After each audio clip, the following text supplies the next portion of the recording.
Sandberg had a career-high 7 RBIs that day. The Mets and Cubs is your hot tickets, brought to you by Vivid Seats, the official ticketing partner of ESPN. Get great deals on the hottest tickets.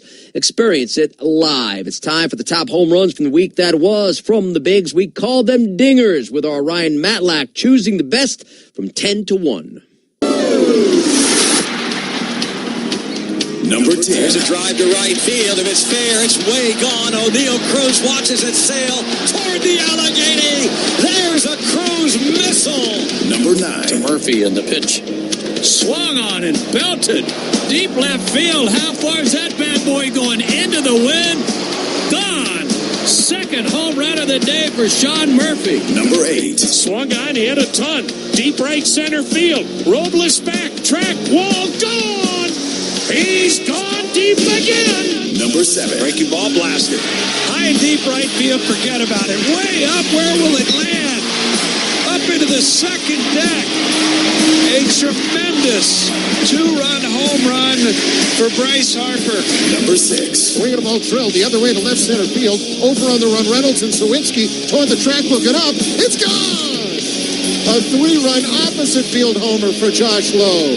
His second homer of the night. Number 5. Started this home run derby, and he's got another one, and it's out of here to right field. 3-2 Reds. Second home run of the ball game for Jamer Candelario. Barely got it out of my mouth. Number 4. Swung on and hammered. Way back and gone. He is a one-man show. Number 3. Here's the pitch. Haley swings, drives one high and deep, right field, headed towards the corner. It is gone. No hitter. Over. Perfect game bid. Over. Number 2. The pitch. A swing and a high fly ball. That's into deep left center field. It's a gunner. Home run for Goldschmidt. 3-2 San Francisco. Number 1. 2 balls, 2 strikes. The set. The pitch. Langford swings and belts one. Deep left field. Back goes Melendez. That ball is history. A grand slam for Wyatt Langford. The first of his career. He puts the Rangers on easy street. It's 6-0. All right, thanks to 105.3 The Fan, Cardinals Radio Network, KNBR, AM 570 LA Sports, 700 WLW, 620 WDAE, Sports Radio 94 WIP, 1100 WTAM, 680 The Fan, 93.7 The Fan, and that's our courtesies. And speaking of dingers, men's College World Series, Tennessee got 2 2-run jacks late. Here he comes again on a 2-2 to Targac. And this ball is popped up into right. This one is now at the track, and that's where it'll dive, and the wind brought it in. It just didn't sound the same as the foul ball. And Tennessee forces a game 3. They win it 4-1. 4-1 over Texas A&M. That means tomorrow, Game 3 decides the College World Series, 7 Eastern on ESPN, ESPN Plus, Texas A&M and Tennessee, each in search of their first national title in baseball. Coming up next on Baseball Tonight, how about first pitch for the Mets and Cubs rubber game from Wrigley Field for a pair of wild card contenders. This is Sunday Night Baseball on ESPN Radio and the ESPN app.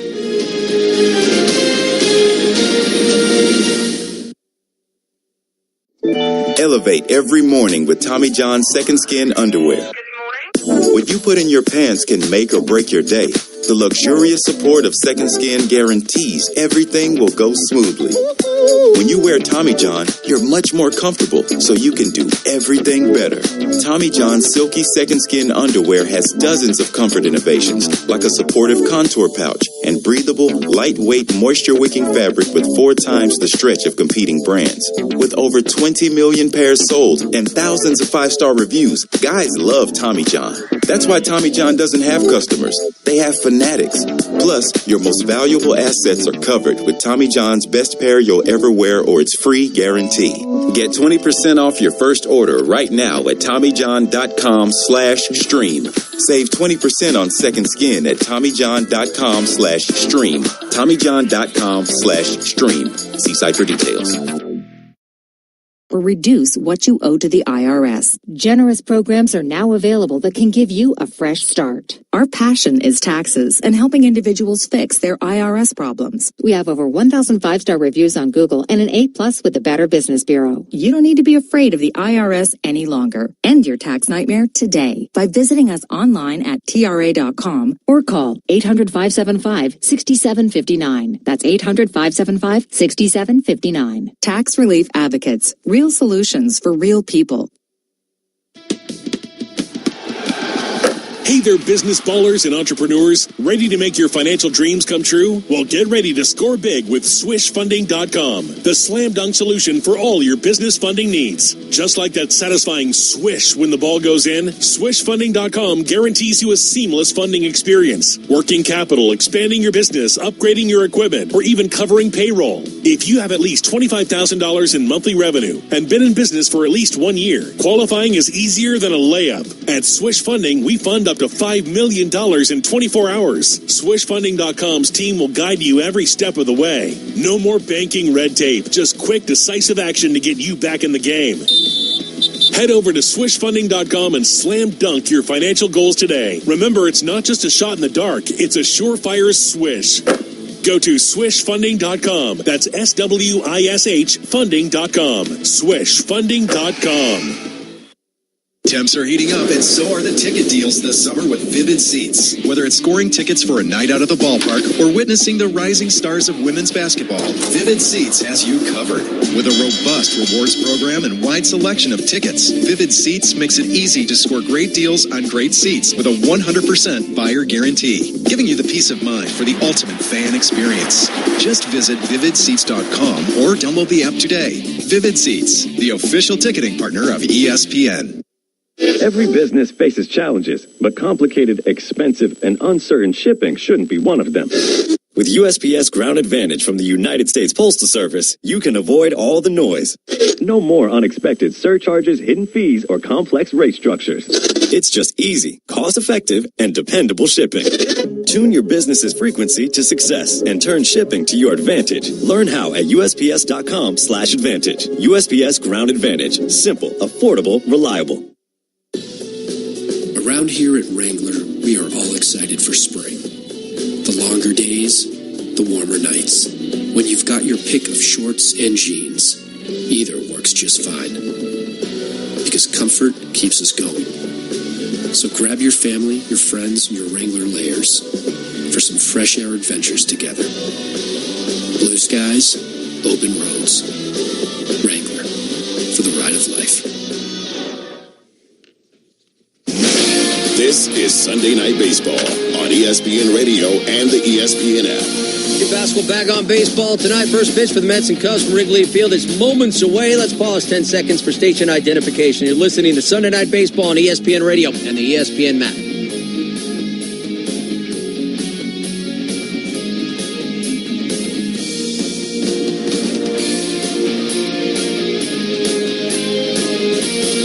Matchup today, Luis Severino, Javier Assad, each come in at 4-2. Both will look to get done what this guy did today. Swing and miss, he struck him out, and that's 14. Pablo Lopez matches a career high with his 14th punch-out here against the Athletics. 2 down in the 8th inning. Twins still up 3-0. Yeah, how about 14 strikeouts? Took a perfect game into the 6th inning. Treasure Island Baseball Network, 8 scoreless. Twins blanked the A's 3-0 to take that rubber game. We talk about the Mets. They were sellers for a long while. Their hot streak, might that change things? Tim Kirkshin on what they would do at the deadline. I saw the Mets in England, and I was very impressed with their attitude. Granted, they had just been through a horrendous month of May, and they played significantly better in June. Francisco Alvarez, their catcher, is back. He means an awful lot. You know, Lindor, Alonso, they're starting to swing the bat. En Chicago, Mets de Nueva York contra Cachorros. Pausa y enseguida volvemos. Third and playing in right field. The Cubs DH is also the cleanup man. That's Seiya Suzuki. Ian Happ in left. Christopher Morel will bat 6th and play third base. The shortstop is Dansby Swanson. Dansby will hit 7th. Pete Crow Armstrong in center. and batting ninth and catching, Miguel Amaya. So you have the lineups. The umpires have just had the exchange of lineup cards and discussed the ground rules here at Wrigley. Alex Tosi will call balls and strikes tonight. Adam Hammery is the first base umpire.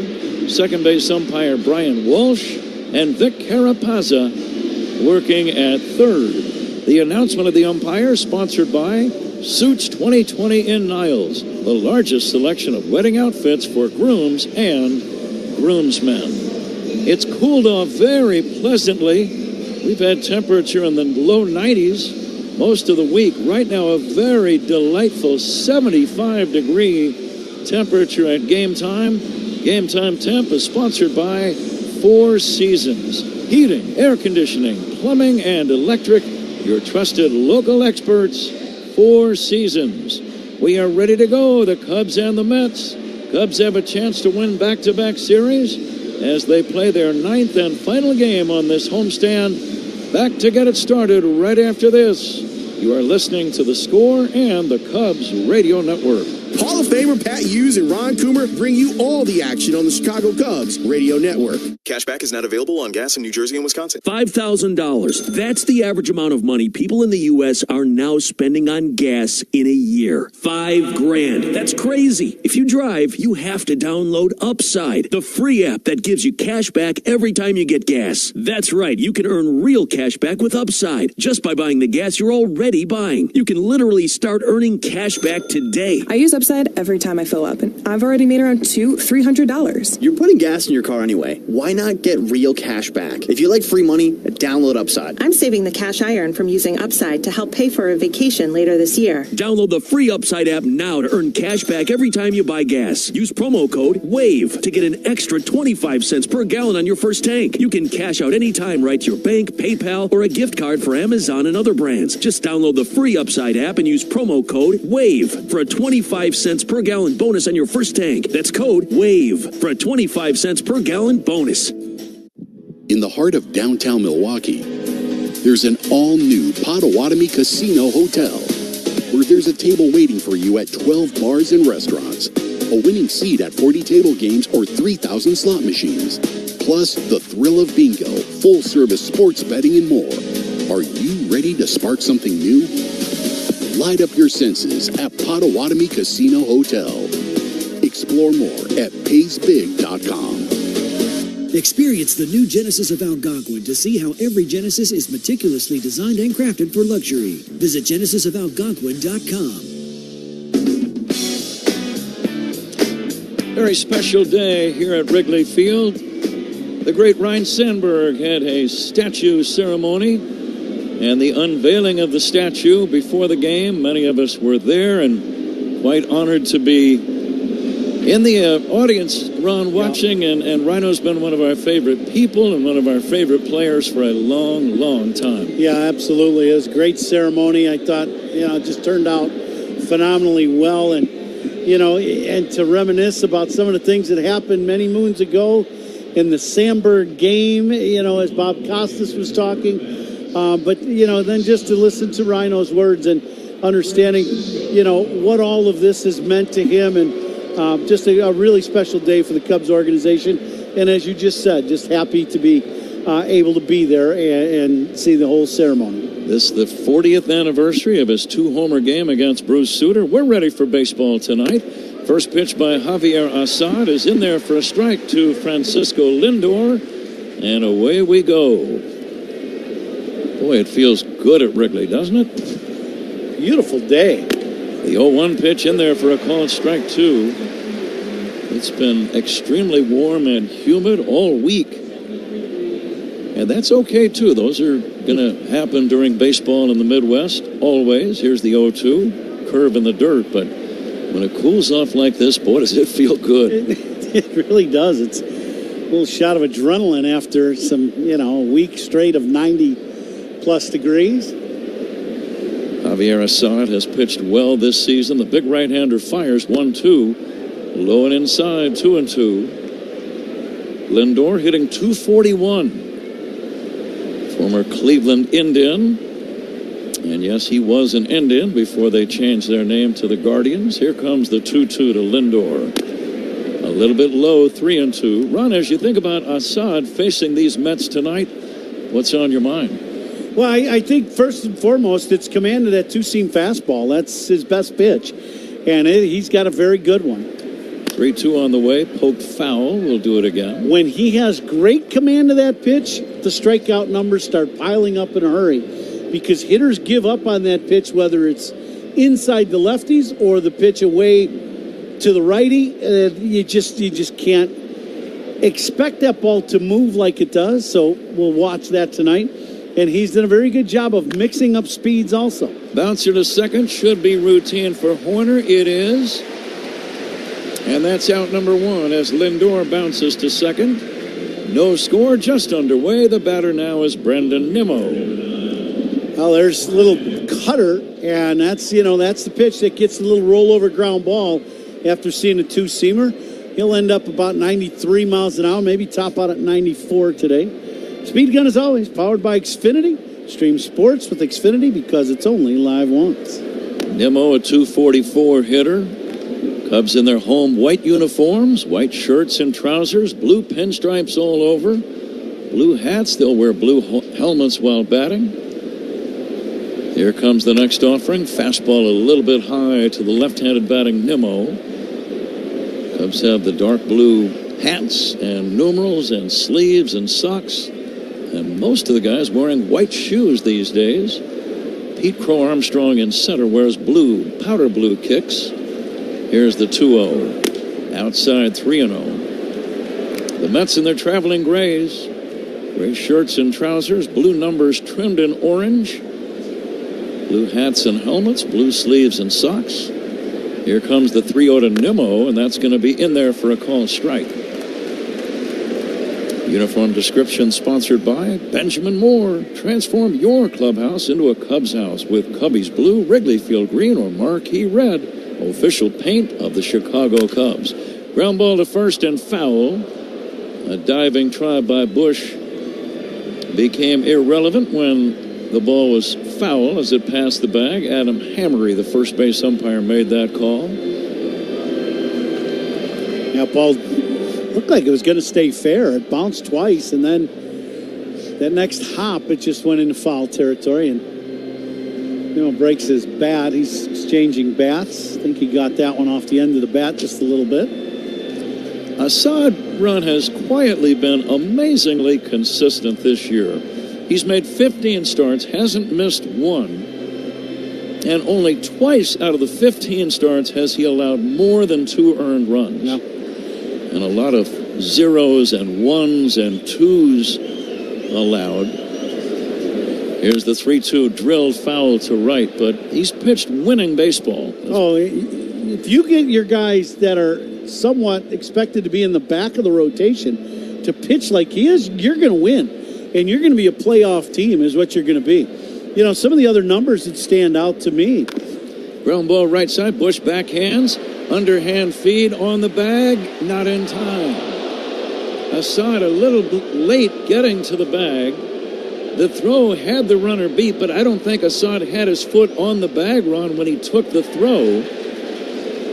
As we are watching it again, boy, that's close.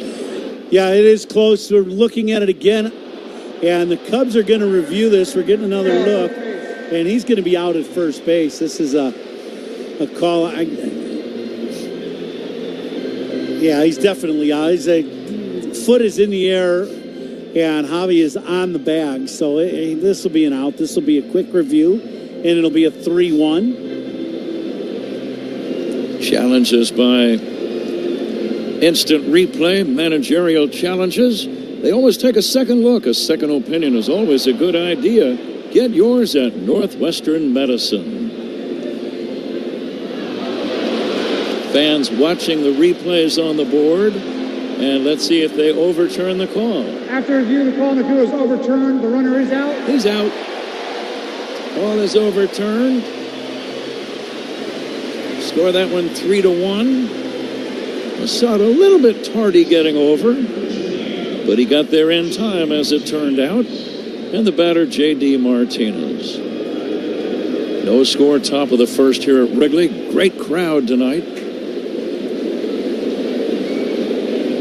Martinez will take a fastball strike. Speaking of crowds, as we're talking here, you're early in the ballgame about Rhino's ceremony earlier and the statue unveiling and all that. You couldn't fit any more people into Gallagher Way. Here's a foul out of play, 0-2. That was some kind of special. I had a great spot that I was standing just above everything, just off to Rhino's left, and the crowds of people that were trying to jam into Gallagher Way, very, very special today. That was something. Fans really enjoyed the ceremony today. Just a great player and a great person. And what an honor for him. The 1-2 pitch, just a little bit outside, 2-2. I can't believe it's been 40 years since that memorable day when he hit the 2 homers off Bruce Sutter. The great Bob Costas was the MC of the program. He introduced Rhino. Here's the 2-2. Fastball just outside, ball 3. I think Bob's going to be nice enough to drop by our booth and visit with you and me for a while a bit later. We're trying to get Rhino. His time is very precious today. A lot of people want to interview him, you can imagine. 3-2 pitch fouled away, but he might drop by too. We'll see. Absolutely. 40 years, you say. I remember the day, I remember the game, I remember where I was at watching it, the whole thing. Because back then, the game of the week, as you and I were talking before the broadcast, was something special. Deep fly ball to right center. Back goes Crow Armstrong to the fence. That ball is off the vines, and J.D. Martinez will stop at second with a long double. He just missed a home run. Just to the right of dead center. Crow Armstrong went back. He was concerned about that ivy-covered brick wall. Who wouldn't be, right? And he thought about jumping, but at the last second just tried to reach and could not reach high enough. It's a 2-base hit. Yeah, this ball misses going out of the ballpark only by a couple feet. And, the one thing for Pete Crow Armstrong, he hasn't played a lot of games here at Wrigley Field, right? And dealing with the wall and probably giving it a lot of thought on how he's going to deal with the wall, right? You can't just run into it. We all know that. It's brick right behind the ivy. Pete Alonso takes a strike. Ron, go ahead. But I think there's something to be said about getting to the wall as soon as you can and then trying to make your adjustment on how you're going to possibly try to go up and catch a ball. Here's the 0-1 down low. There's also the dynamic that if you're not sure, if you're a center fielder, that ball might hit the bricks behind the ivy and bounce back about 30 feet, and a double becomes a triple. That's exactly right. And when you're out there by the 400-foot mark going after a ball, you're kind of on an island for, neither guy can really help you. They're a long ways away from getting to that ball. We've said, Ron, all things considered, I think playing the outfield at Wrigley is the most challenging outfield in the big leagues. Yeah, it can be a difficult place to play. The wind, the sun, the ivy, the changing temperatures. There's a strike to Pete Alonso. It's 2-2. Yeah, the wind changing in the game. I mean, I remember Billy Williams telling me the first day I became a Cub and we were here at Wrigley, look at the flag. Every time you go out to the field, look at the flags and see where they're blowing. Now, the wind has a tremendous impact on the outcome of games at Wrigley. Always has.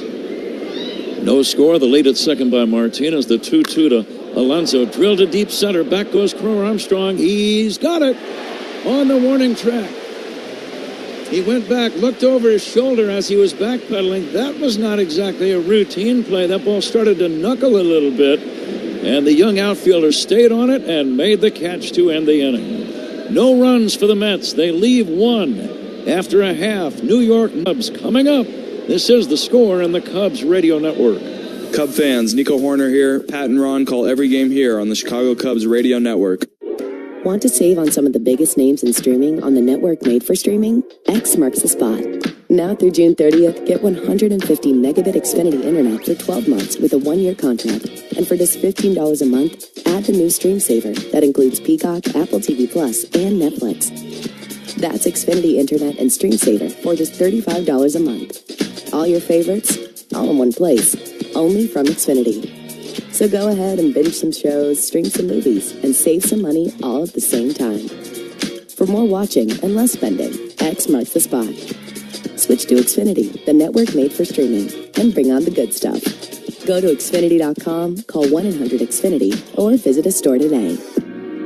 Restrictions apply. Requires paperless billing and auto pay with stored bank account. Equipment taxes and fees extra. After promo, regular internet rates apply. Currently $56 a month. Actual speeds vary. Stream Saver requires Xfinity Internet or TV, and price subject to change. In real estate, it's all about the amenities. I should know. I'm an agent. At Hyundai, all of our models offer first-class features, like Android Auto, an available Bose premium audio system, heated front and rear seats, and wireless device charging. It's like an upscale home on wheels in here. It's your journey. Own every mile. Lease the Tucson for $249 a month, or get $1,250 bonus cash on select Tucson hybrids. See your local Chicago and Northwest Indiana Hyundai dealer today. Offers end July 1st. Call 224-661-0068 for details.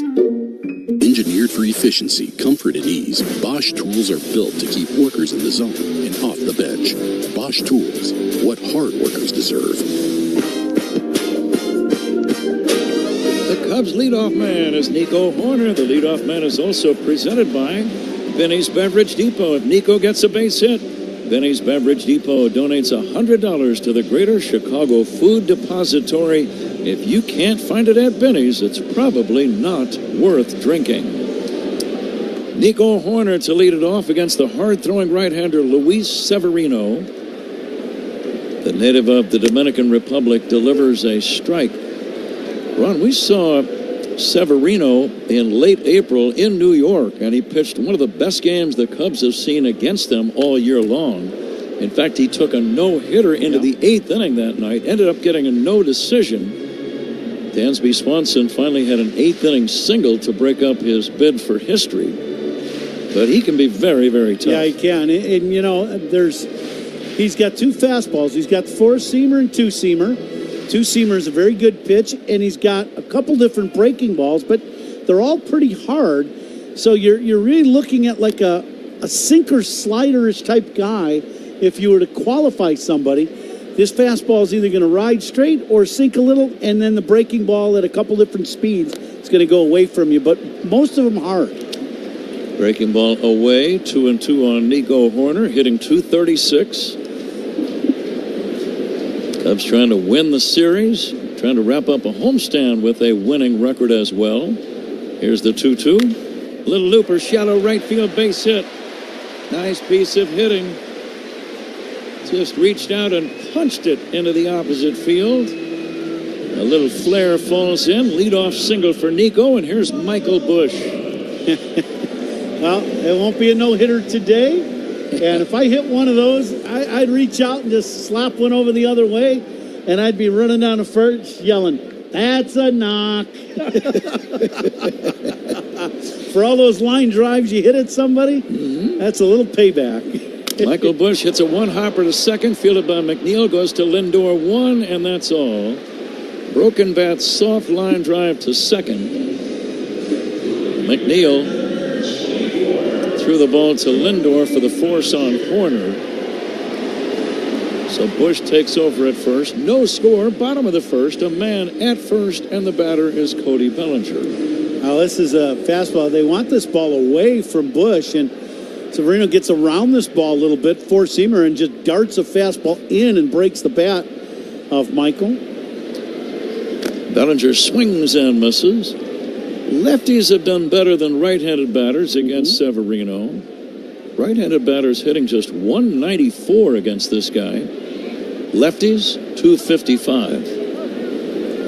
Bellinger 3 for 5 in this series. This is about the time a year ago when Bellinger really heated up and carried the team in a lot of games for about 2 full months. Cubs obviously would love to see the same thing duplicated this season. Swinging a foul back by Cody. Yeah, there's no doubt. And, you know, and the thing was, for Belly, lefties were the same thing as happening this year. Lefties were having a heck of a time pitching to him because he would shorten up with 2 strikes and use the other side of the field. And, and then they made a mistake. He would smoke one to right into the bleachers. Bellinger takes low, 1-2.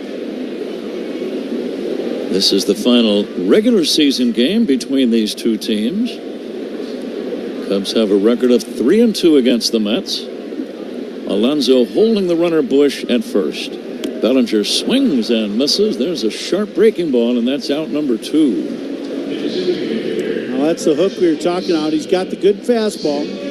But the one thing about him is, he's going to throw a lot of strikes. And as of late, the strikeout numbers are going down, but the ability to pitch deeper in the ball game is going up. It seems to me he's consciously pitching to more contact. So the hit totals in a game are going up, but he's pitching well. So he is throwing a lot more strikes. Severino misses inside to Seiya Suzuki. Severino had a rough outing his last time out against Texas, gave up 6 earned runs, ended up getting a no decision, swinging a foul off to the right out of play. He's got intimidating size, 6'2", 218, 30-year-old, lives in Tampa, born in the Dominican Republic, Luis Severino.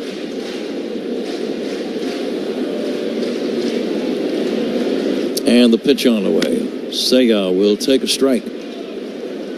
Severino also wears a glove that looks to be almost brand new. Yeah. Bright orange. How many gloves did you go through in a year or two? None. You kept the same glove for how many years? Yeah, how many years? Quite a few. There goes the runner. The pitch is a strike 3 call. So even though Bush had a good jump, the inning ended when Suzuki took the call, 3rd strike. So neither team scores in the first at the end of one scoreless game. This is The Score and the Cubs Radio Network.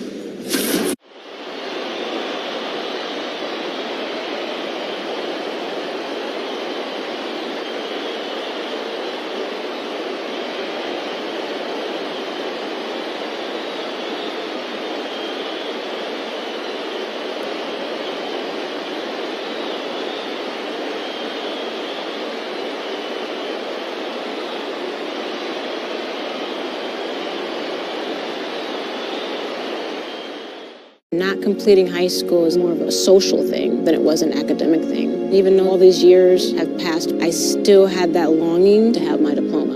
At age 30, Carissa finished her high school diploma. If you're even considering getting your high school diploma, you can do it.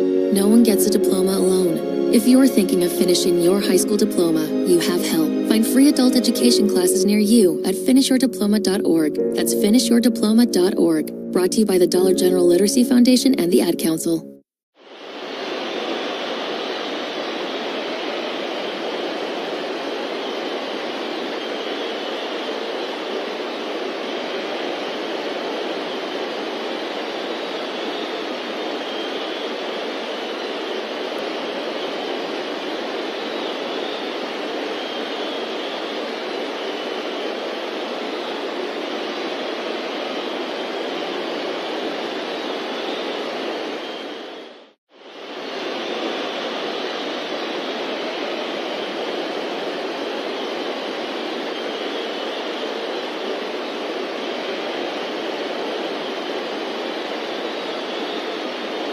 But ordinary. The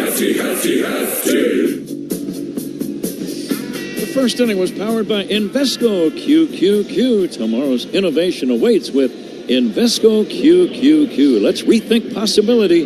Invesco Distributors Incorporated. Francisco Alvarez has homered in each game of this series. And he's going to lead off this second inning against Javier Assad. DJ Stewart and Mark Vientos to follow. Just a gorgeous early evening here in Chicago. 75 degrees. Most of the infield is in the shade. Still some sunlight out in center and right center. Lights have been turned on, but still plenty of daylight left. Love these days. Always have, Ron. I know as a kid, we've talked about that before. These days in late June It stays light in most of the country until about 9 o'clock at night. That's made for kids to go out and play after dinner. That's triple header written all over it. Just to get a few more swings, That's right. a few more catches, a few more shots. Mm-hmm. Mom caught a little more of a break after dinner, yeah. 0-2 on Francisco Alvarez. Sweet days of summer. Yeah. There's the windup and the 0-2. Breaking ball is low and outside. Cubs have a long night ahead of them. After the game, everyone's going to pack everything up and head on out to San Francisco. 4 games against the Giants starting tomorrow night. Driven toward right center. That's a base hit. Over to try to cut it off is Crow Armstrong. Does. Going for 2 is Alvarez. The throw not in time. Leadoff double to right center for Francisco Alvarez.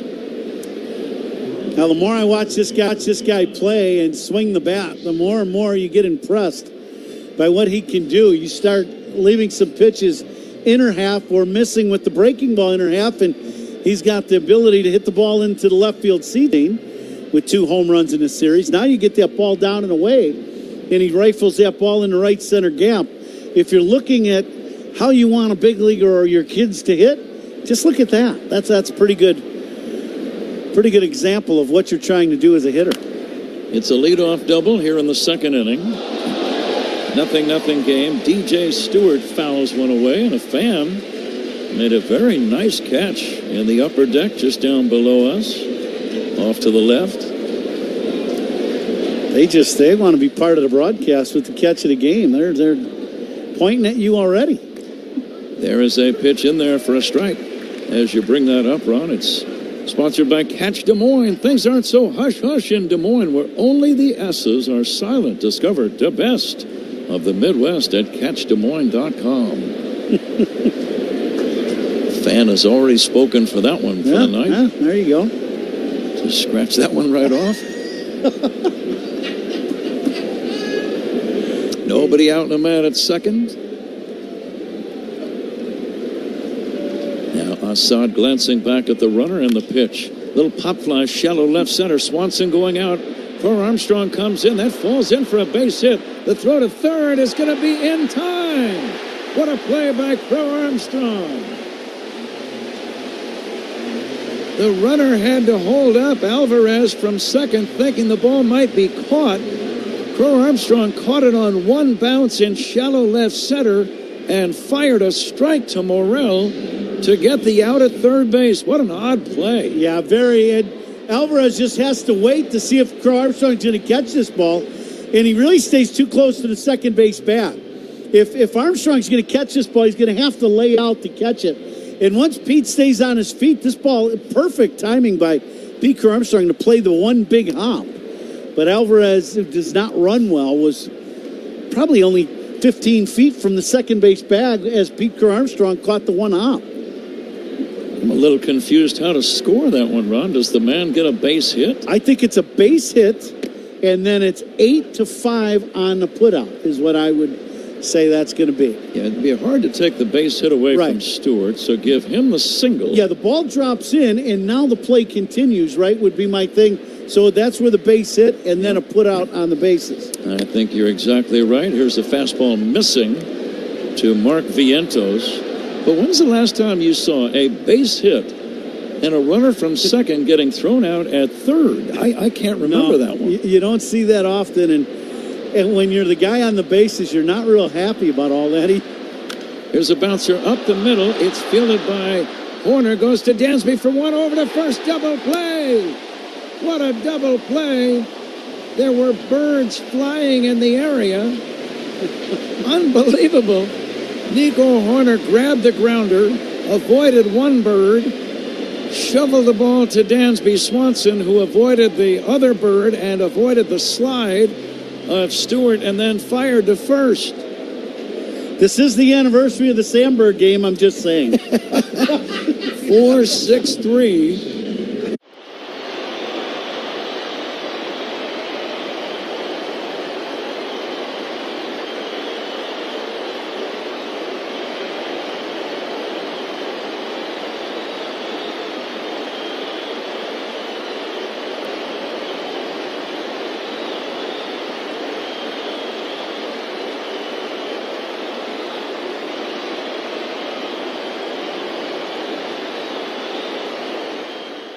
Not completing high school is more of a social thing than it was an academic thing. Even though all these years have passed, I still had that longing to have my diploma. At age 30, Carissa finished her high school diploma. If you're even considering getting your high school diploma, you can do it. No one gets a diploma alone. If you're thinking of finishing your high school diploma, you have help. Find free adult education classes near you at finishyourdiploma.org. That's finishyourdiploma.org. Brought to you by the Dollar General Literacy Foundation and the Ad Council.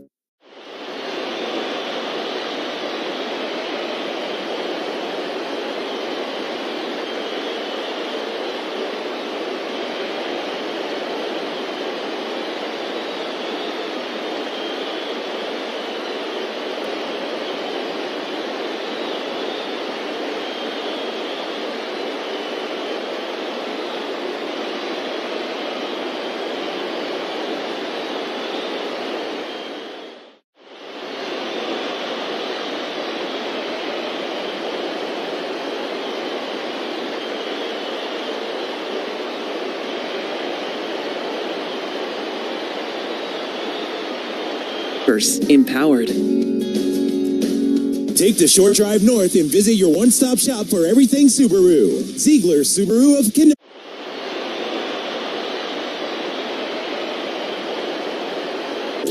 Tuesday, July 2nd is Captain America Cap Night, presented by Toyota. Fans who purchase at Cubs.com/specials will receive a special edition Captain America inspired Cubs cap. Pat? Great double play turn by Horner and Swanson and Bush. 4-6-3 on the inning-ending twin killing. Ian Happ now leads off the second inning and takes a strike. 0-0 game. So you had birds involved in two consecutive plays.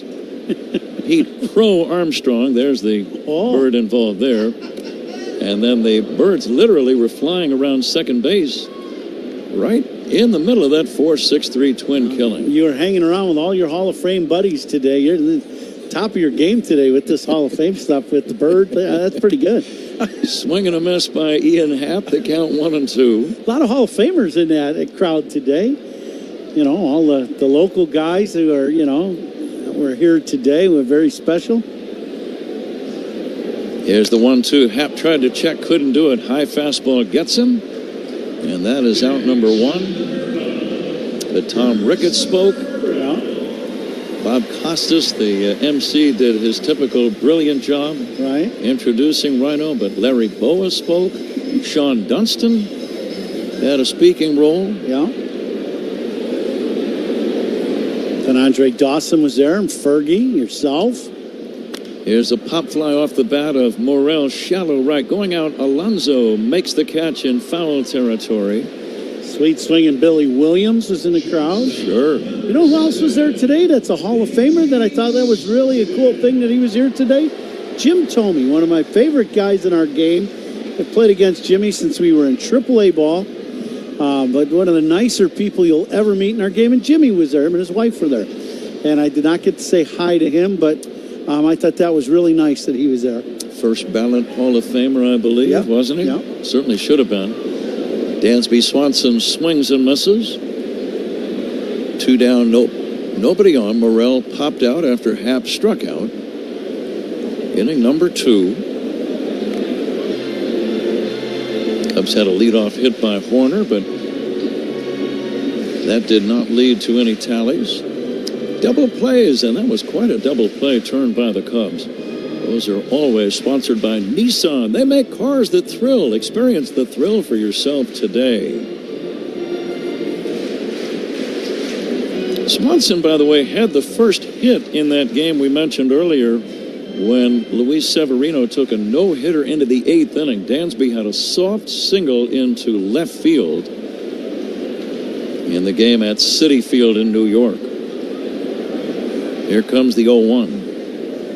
Dansby takes down low for a ball. No, they took a little time in between the first pitch. Fouled back again into Alex Tosi's mask, and it got him pretty good. Took a little extra time to give him a chance to regroup a little bit. Fastball to Swanson is up and in, 2-1. Just reading all about the epic day that Ryan Sandberg had 40 years ago today. One quote really caught my eye, Ron. It was the homers were against Bruce Sutter, who threw a splitter, and it was almost unhittable. And, he struck out so many guys who swung over the top of the pitch as it came in and dove down toward the ankles. And the swings were, shin high or knee high, and they didn't even come close. Rhino was quoted in one of the columns I saw today. Here's the 3-1. Hit high in the air to center. It is playable for Bader, and it's going to be a 1-2-3 inning. I'm going to say it, and we'll get your comment when we come back. He said, I swung a half a foot lower than where I thought the ball was going to be. Can you imagine that? A half a foot. That's a big margin for a...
To use this summer, look no further than North Sheffield Avenue. Benjamin Moore, the official paint of Wrigley Field.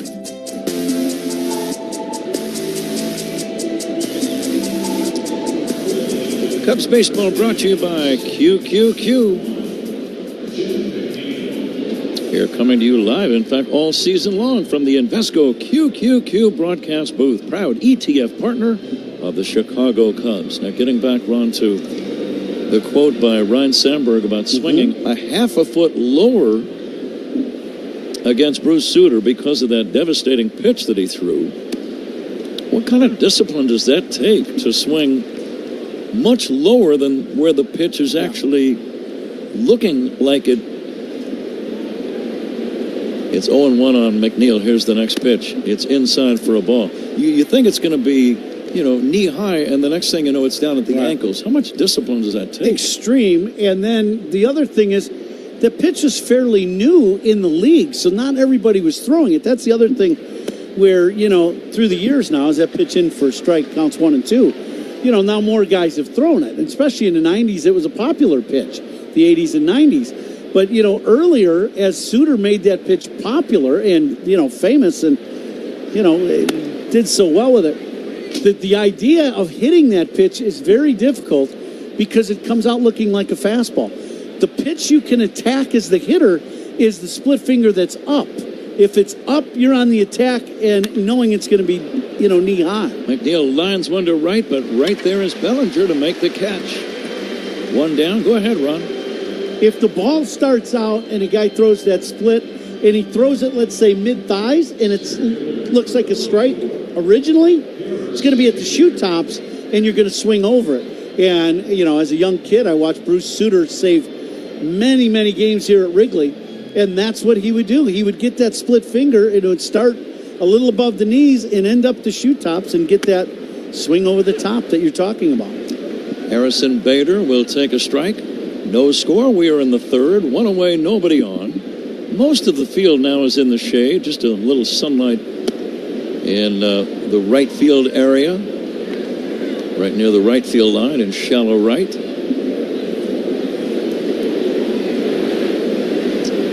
Bader hitting .262 with the Mets. The right-handed batter swings and fouls it back. Quite a few birds flying around Wrigley Field, some right near our booth. Must be dinner time. It's about 7:15. Yeah. Reservations, Wrigley Field. Here's a bouncer. Fair pass to diving Morrell down the left field line. Bader's going to have a stand-up double. Bader pulling an off-speed pitch just fair. Inside third. Morrell dove, missed it by about a foot. And Bader, who runs well, motors into second with a standing two-bagger. Yeah, breaking ball, and this slow hook. And Bader well out in front, but just stays back enough to hook this ball down the line. Christopher gets a good break on it, lays out, but this ball is well past him. And as you said, Bader, who runs very well, ends up with an easy stand-up double. Bader takes his lead as Francisco Lindor steps in. Scoreless game, third inning. Lindor bounced out his first time. And he takes a little bit high for ball one. Third inning sponsored by Grainger, official partner of the Chicago Cubs and Wrigley Field. Call clickgrainger.com or just stop by.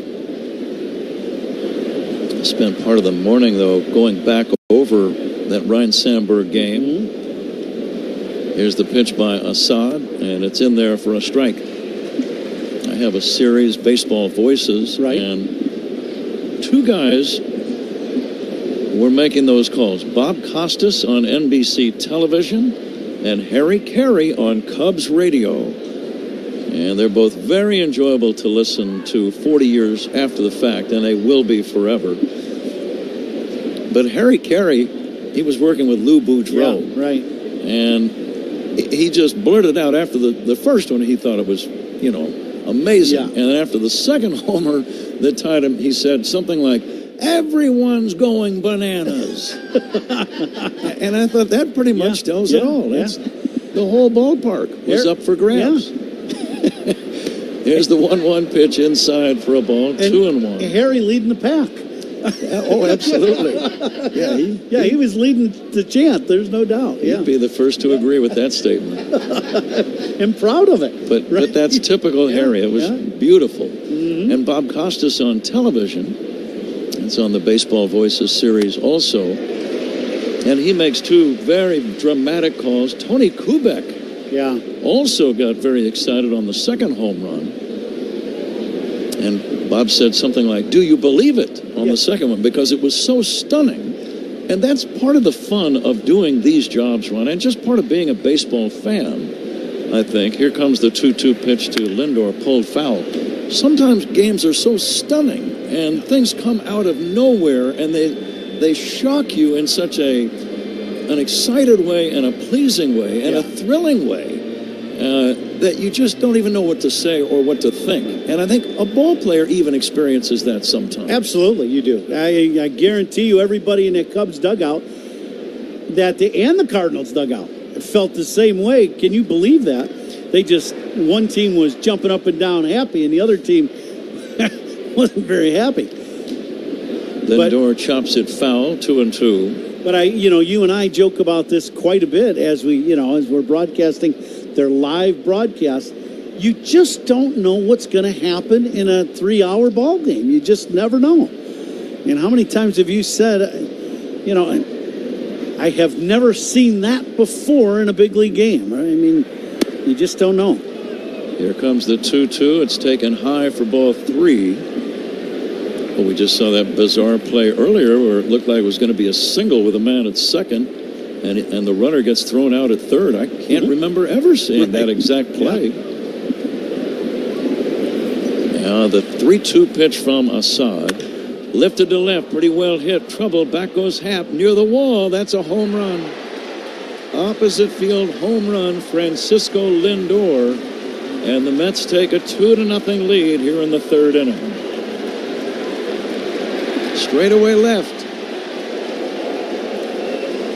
And the one thing you learn when you become a Cub, no matter what the weather conditions are like or what the wind is doing, when you hit that line drive ball to left center field, that's where the ball will always carry, and it always has. Whether the video board has been up or not, that is where the ball carries, and that's exactly where Lindor hit that line drive into about the third row. For Lindor, his 13th of the year. He now has 39 runs batted in, and the Mets take a 2-0 lead here in the third. Brandon Nimmo, the batter, he took a strike and now takes one a little bit outside.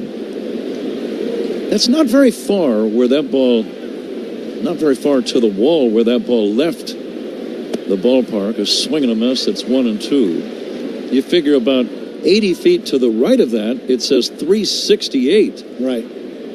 There's an indentation in the wall there, and it's probably only about 352 feet, maybe? Yeah, that's what I would think. That ball hit just to left center field, a little bit from the left fielder where Ian's playing now, right at the cutout of the well.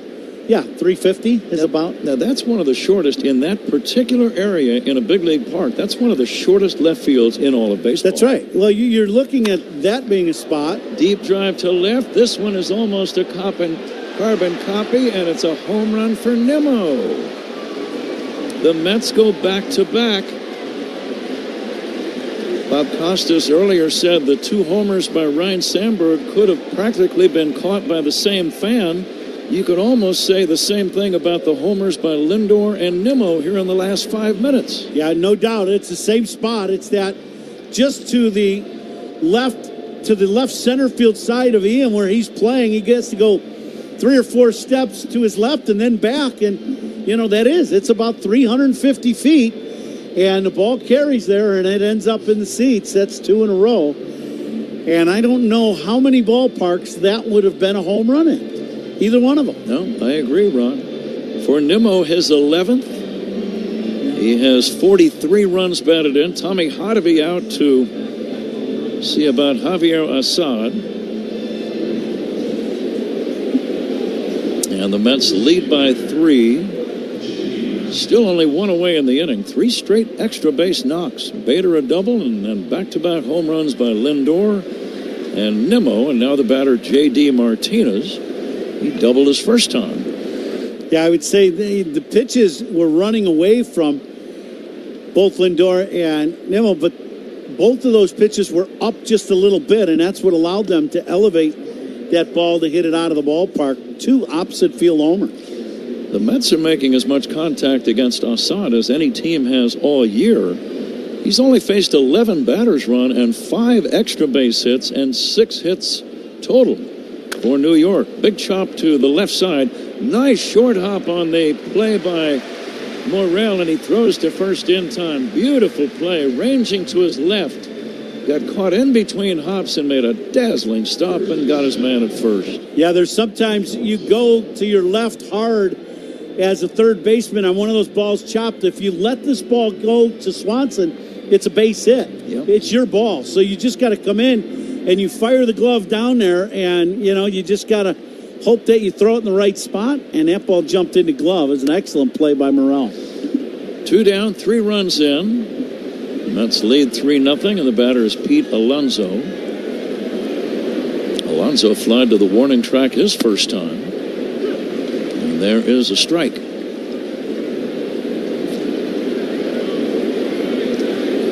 Teams with very similar records. Both clubs 3 games below 500.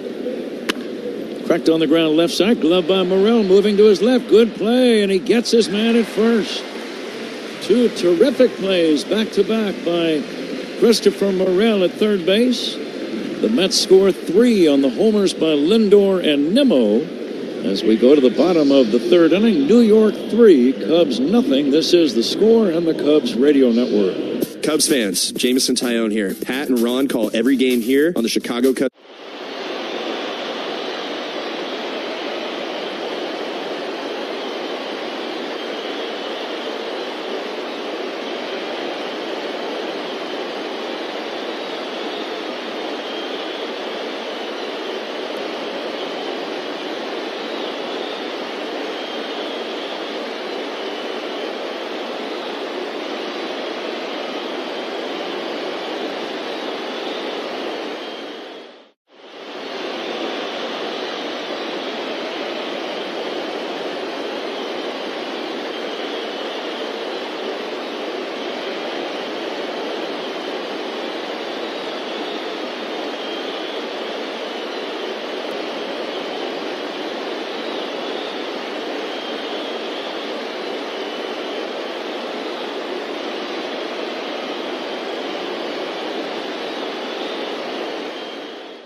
themselves on the Score and the Cubs Radio Network.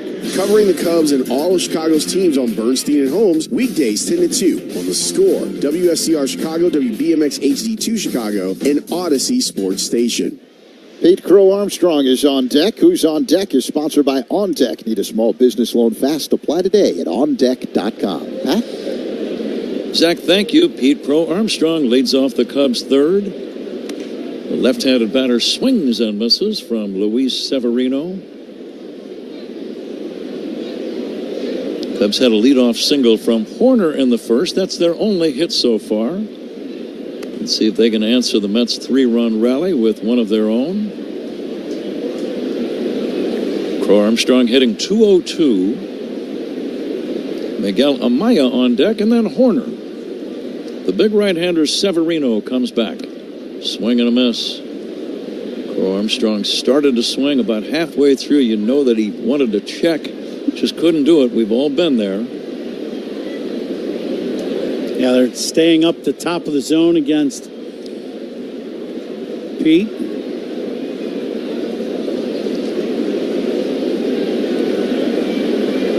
Here comes the 1-2 now to Pete Crow Armstrong. It's upstairs for a ball.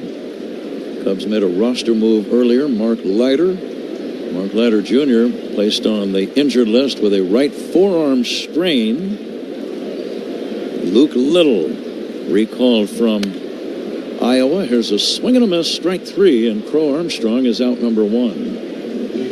Fourth strikeout for Severino. Cubs trail 3-0, and the batter Miguel Amaya. All high fastballs to Pete Crow Armstrong in that at bat. Severino's got a good arm. You know, he doesn't get a lot of punch outs normally, but he's got a good arm. And, you know, if you're going to chase that high heater, he can get it up there in the high 90s. Amaya takes a strike. Cubs count on Granger's help to keep Wrigley Field running. To get the products you need, call clickgranger.com or stop by. Granger, official partner of the Cubs and Wrigley Field. Amaya swings and misses, 0-2. Amaya hitting 192. 2 home runs, 14 driven in. Swings and misses at a breaking ball. That's out number 2. Severino off to a good start, has struck out 5 of the first 9 batters. Cubs trail by 3, and the batter Nico Horner. Yeah, it seemed like in this inning, both guys seemed a little in between, not quite sure if they were going to attack the fastball or they were, you know, when you get in between and a guy's hitting his spots, really makes it tough to get hits and put the barrel of the bat on the ball. Now the 1-0 to Nico, swing and a miss.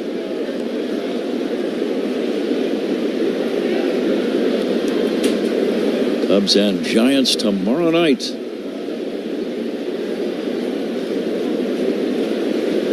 These are kind of late starts here in the Midwest. 8:45 tomorrow night, Tuesday night, and Wednesday night. And then a 2:45 afternoon game on Thursday. And after that series, the Cubs will fly to Milwaukee and play in Wisconsin next weekend, 3 games. Milwaukee a winner earlier today over San Diego. Horner fouls it away. The Cardinals beat the Giants again. Giants have lost 5 in a row, so they'll be limping home when they face the Cubs tomorrow night in the opener.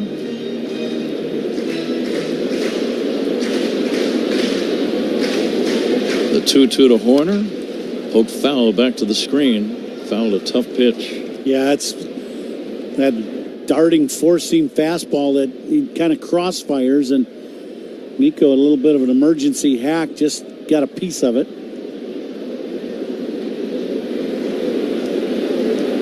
Here comes the 2-2 to Horner. Big bouncer to second, routine for a charging McNeil.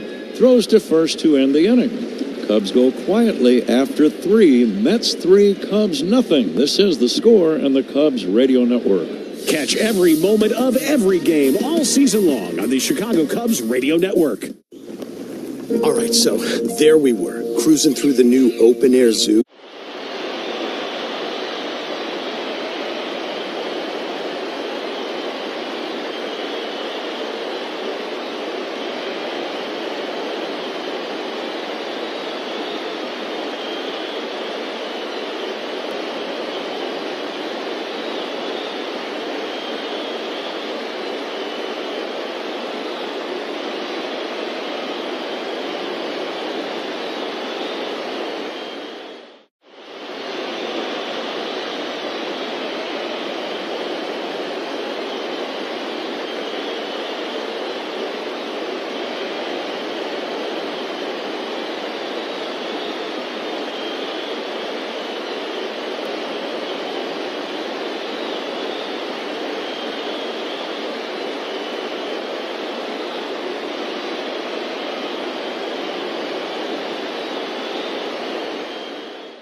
7-4. Pat? Zach, thank you. We go to the fourth inning here at Wrigley. All of the infield is in the shade. Now center field is in the sunshine. Deep center. Assad off to kind of a bumpy start tonight. Mets making solid contact against him.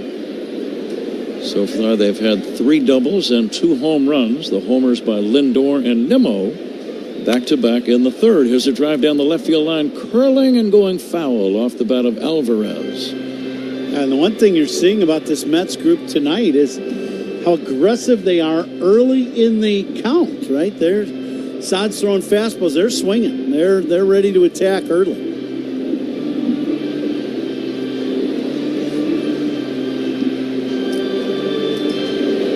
The Mets are 12th among the 30 teams in run scoring this year. Here comes the 0-2, taken high for a ball. And they've got some guys that you would expect will hit better in the second half. Yeah. Guys like Jeff McNeil, he's a former batting champion, hitting only .215. Lindor is at .240. Here's a line drive, one hop, glove by Bush at first. Nice play. Makes the play unassisted. Some good defense by the corner infielders by the Cubs, Morrell and now Bush. I think the Game 7 of the Stanley Cup is tomorrow. How about that slap shot and a glove save and a beauty? Pat Foley would have been proud of that one, right? With that call. Bushy makes a nice play on that ball at first. What do you say? Sometimes you catch the ball and sometimes the ball catches you? Oh, yeah, I told you that. That's happened many times. Sometimes just be lucky enough for the ball to catch you. You don't have a chance to get out of the way, do you? No, you just throw your glove down there and hope it jumps in. DJ Stewart, the batter. One away in the inning. Stewart had a single his first time. And the pitch by Assad. Stewart will take high for ball 2. There was a guy here in the ballpark today. I can remember early in my big league career playing against Cleveland in the Metrodome and holding the runner on at first, right? So you're not even quite 90 feet. And Jimmy told me, who was here today for Rhino's statue ceremony, was at home plate, and I'm thinking, this is way too close to being to Jimmy on this AstroTurf. If he hits a one-hopper at me, good luck. Yeah. It's a nice, honest statement by you, Ron. It's just, it's not good. If you're standing there. Here comes the 3-1, a swing and a foul back by DJ Stewart. Because their first base coach was like 100 feet down the line, Davey Nelson.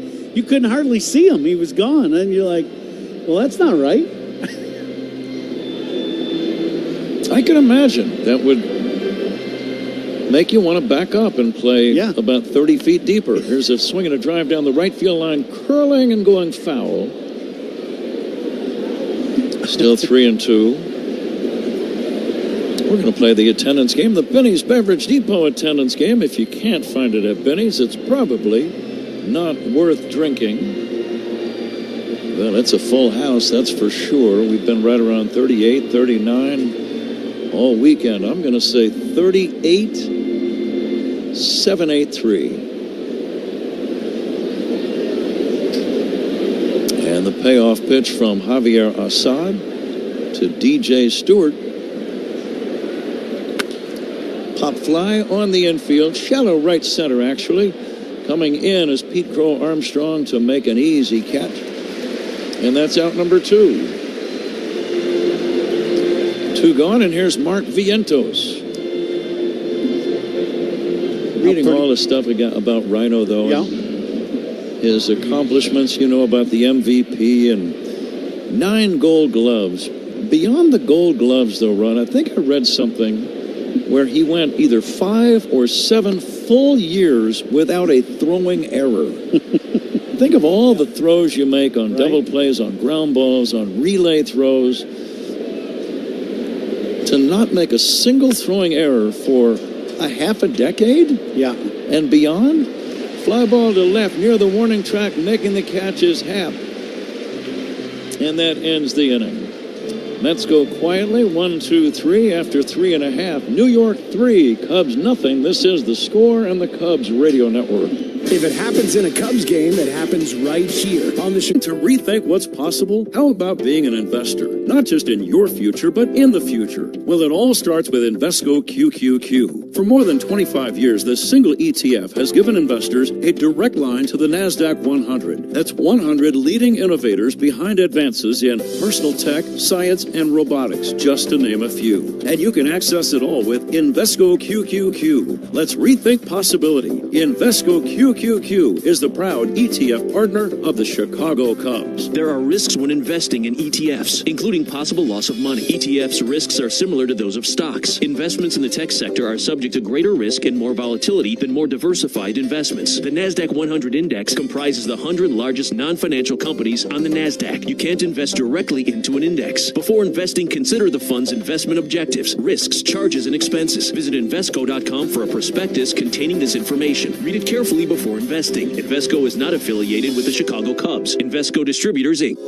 James Hardie Building Products knows how important your home is. That's why they're rated the #1 brand of siding in North America. Trusted by homeowners on over 10 million homes from coast to coast, they can give your home a beautiful design without compromising on durability and protection. They also know how important it is to support your hometown and root for the home team. That's why James Hardie is proud to sponsor the Cubs. James Hardie Building Products, siding with the Cubs. Hey, Cubs fans, catch every game with an anti-hero. Revolution Brewing's franchise IPA and the official IPA of Cubs Radio. Independently owned and proudly brewed only in Chicago. Immediately following tonight's postgame show, you'll be able to hear a salute to Sandberg on 670 The Score, celebrating the legacy of Ryne Sandberg, with his statue being unveiled outside Wrigley Field earlier today. A salute to Sandberg can be heard on The Score. Salute to Sandberg can be heard on The Score and the free Odyssey app. And it's time to take a look at League Leaders, sponsored by the Village of New Lenox, leading the way in residential and economic development. And as we take a look at Major League Baseball, Shohei Ohtani, the leader in batting average with .321. Aaron Judge, 28 home runs to lead the big leagues. He's also the RBI leader, Pat, with 70. Zach, thank you. Michael Busch hits a ground ball left side, backhanded by Lindor, plants the foot, throws to first, and he gets him. Lindor with an outstanding play, and that's out number 1. Close play at first, but he got him. That's on a bobble, too. Lindor bobbles this ball going in the hole. That's how hard this ball was hit. And then comes up and makes a great, strong throw, kind of flat-footed. But Lindor's got a great arm, always has, and throws a bullet across the diamond. 1 away. Cubs limited to a bloop single by Nico Horner in the first so far. Bellinger shows bunt, takes high. Cody struck out swinging in the first. Now the 1-0. Bellinger swings and fouls it back.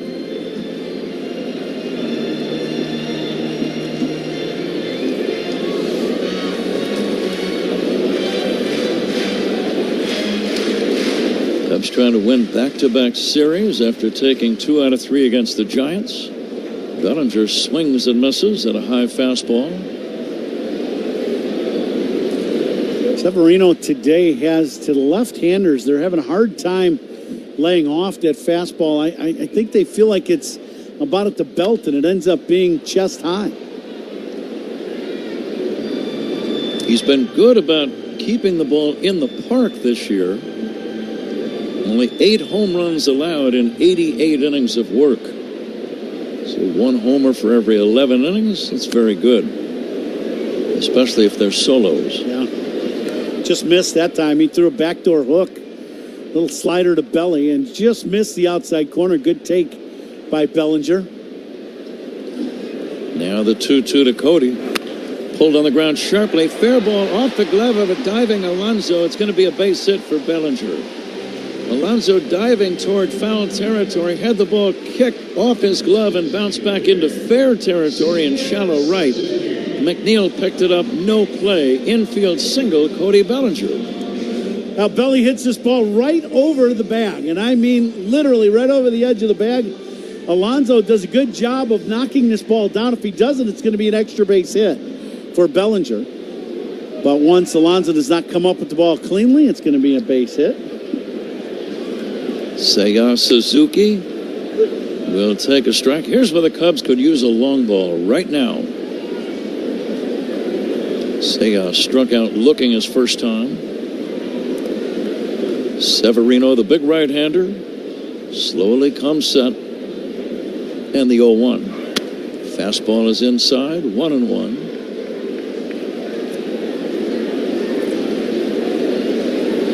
Despite losing yesterday, the Mets playing well of late. They've won 8 of 10 and 12 of their last 16. And now the 1-1. Fastball strike. Seiya letting some good pitches go. Yeah, last one. That's the one you want to hit. That fastball down and in. Got the zone. That's the one you can drive to left field and hit out of here.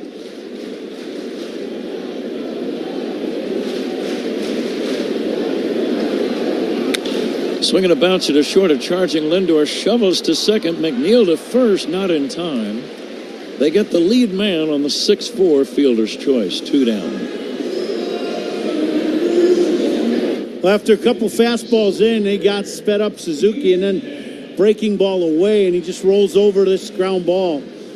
Yeah, and it's not hit hard enough at Lindor to where they could turn to it. Suzuki hustling down the line beats the relay throw. Ian Happ checks in. Ian without a hit in this series. Nothing for 8.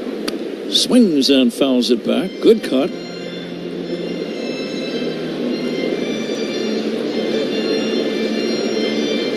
Again, most of the infield is in the shade. The third baseline, some sunlight coming through the windows from the upper deck, illuminating part of foul territory. Deep center and deep left center. Still in some sunshine. The wind is not a factor. Flag's just hanging. 1-1 to Happ. High. Snap throw to first. Alonso makes a nice pick of an errant pickoff throw by Alvarez. Alonso diving toward the inside, backhanding that one-hop throw very skillfully. Alonso's probably saying, okay, guys, that's enough now. I dove for a ball one way, now I'm diving for your throw the other. Let's just play baseball. We don't need to keep this up. Yeah, I'd like to save some of my energy for when I'm hitting. Yeah, I am the cleanup hitter, and, you know, it's a big body banging around on that ground. He has always had good games against the Cubs. Yeah. Pete Alonso. Good player. Happ will take strike 3 called, and that ends the inning. Zach Zaidman joins Ron Coomer in a moment. We go to the 5th inning. Mets 3, Cubs nothing. This is the score in the Cubs Radio Network.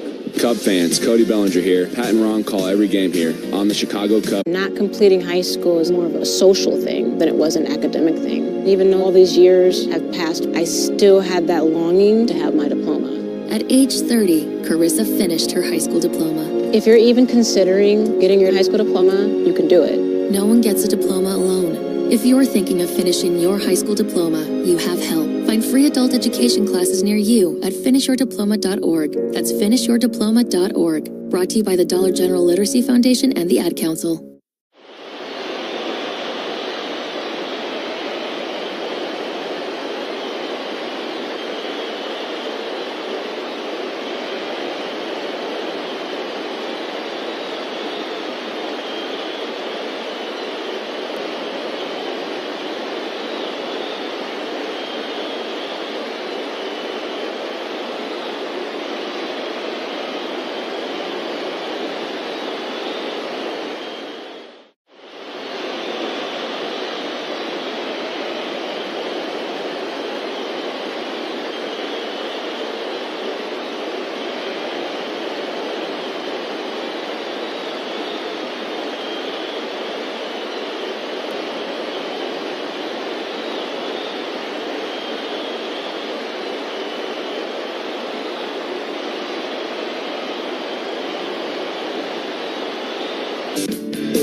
these store brands? When all else fails, try North Shore Adult Diapers for even the heaviest control problems. Visit NorthShore.com. 3-0 Mets. After 4 innings, as we get set for inning number 5. The 4th inning was sponsored by Wintrust, the exclusive home of Cubs checking. It'll be Jeff McNeil, Harrison Bader, and Francisco Lindor hitting in the 5th for the Mets. 8, 9, and 1 in the New York order. Javier Assad still going for the Cubs. The Mets scoring 3 times in the 3rd. Francisco Lindor and Brandon Nimmo going back-to-back. So Jeff McNeil stands in. He flied out to right in his first at-bat in the 3rd. 0 for 1. The pitch. Line drive smoked into right center field. Crow Armstrong racing over and makes a sliding backhanded catch for out number 1. Now Pete got a good jump on this ball. And this kind of outruns the play as he catches this ball, then makes a slide into right center field. So a nice play by the young center fielder. And, you know, every time he does something good against the Mets, it means just a little bit more for Pete Crow Armstrong. Harrison Bader at the plate looks at strike 1. Sinking fastball at the knees, 0-1 the count. Crow Armstrong was drafted in the 1st round by the Mets a few years back. Here's the pitch. And Bader looks at strike 2 from Assad, a slow-moving front-door curveball. Crow Armstrong was then traded to the Cubs in the Javier Baez deal.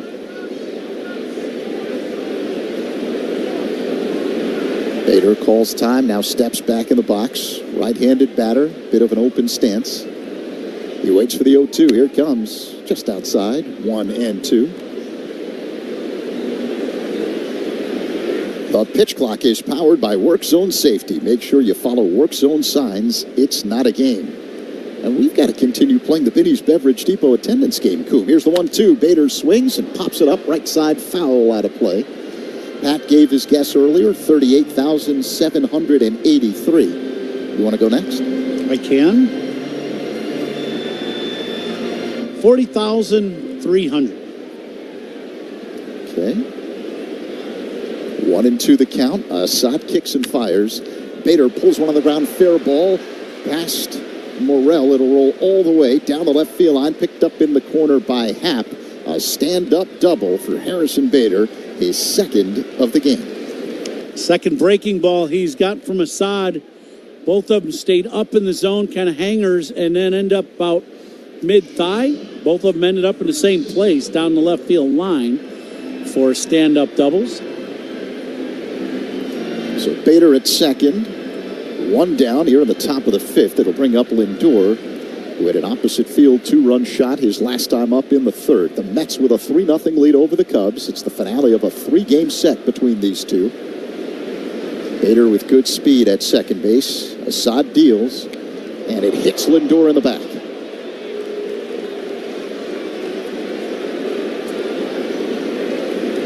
Assad wanted to get inside with a cutter instead of a 2-seamer, and this one gets away from him and hits Lindor. I definitely don't think that's what he wants to do, is hit Lindor and put 2 guys on, and then these guys, the boppers of this lineup coming up. Brandon Nimmo is due up. First, though, Cubs pitching coach Tommy Hotovy out on the mound having a conversation with the entire Cubs infield. Assad and catcher Miguel Amaya. My guess is going to be 39,500. And the maestro, our engineer, Paul Zarang, going with 40,222. Mets threatening. They got men at first and second with just 1 away here in the top of the 5th inning. Bader a 1-out double, and then Lindor was hit by a pitch. And now Brandon Nimmo will stand in. He's 1 for 2 tonight. Hit a solo shot the other way in the 3rd. Nimmo now with 11 home runs. He's got a couple in this series, both of them to the same spot. Game 1 of this series, opposite field shot, and now in this game. The runners go. The pitch inside for a ball, no throw, a double steal. And now the Mets have 2 runners in scoring position. Bader at 3rd, Lindor at 2nd. Well, after the meeting on the mound, the pitcher really gets locked in on what you're talking about, getting the hitter out. Bader takes advantage of that and got a big jump at second base. And now Nimmo looks at a ball up high. Sinking fastball that missed. 2-0 the count. Infield in for the Cubs with men at second and third for New York with just one away here in the fifth. Assad peers in, gets the sign from Amaya, acknowledges. He sets at the belt, looks at second, and deals. Up high, 3-0. He keeps going with that two-seamer inside and just keeps missing the inside corner. Both good pitches, but not chasing this ball inside.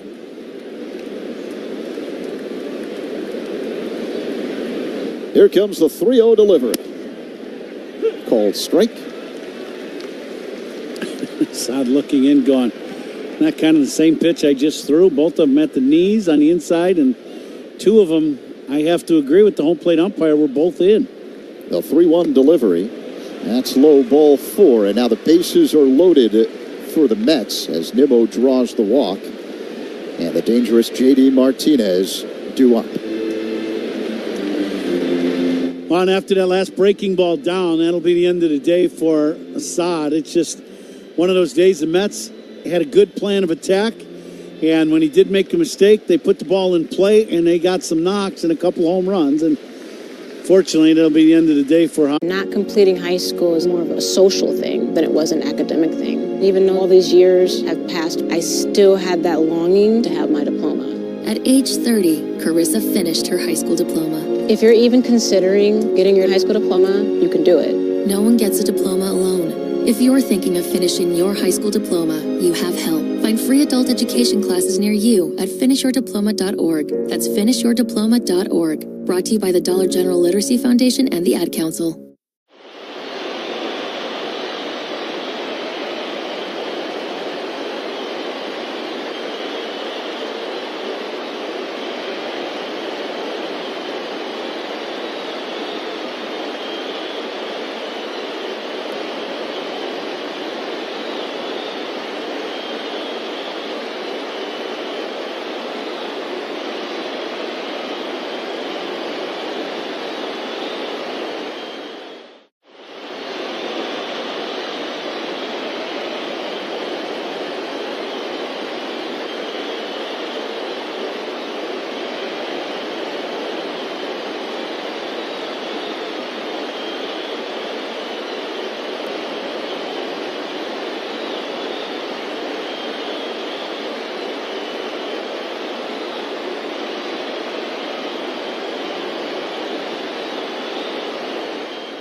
His fourth career save.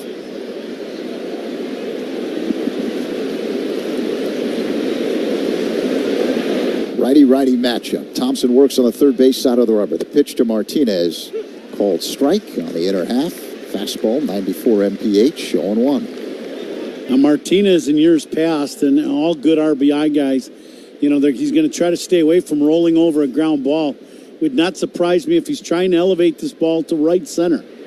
Martinez chops one right side. It's fielded by Bush. Racing to first, steps on the bag. That's his only play for out number 2. But coming in to score is Bader, and the Mets extend their lead.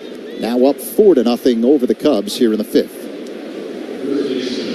Unfortunately for the Cubs, this ball's cued right off the end of the bat.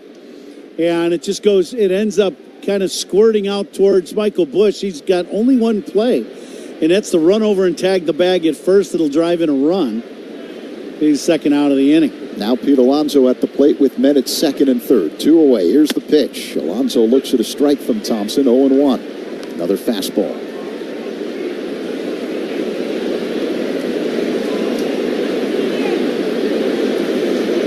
Lindor Moore at third, Nimmo at second. Excellent speed on the bases for the Mets.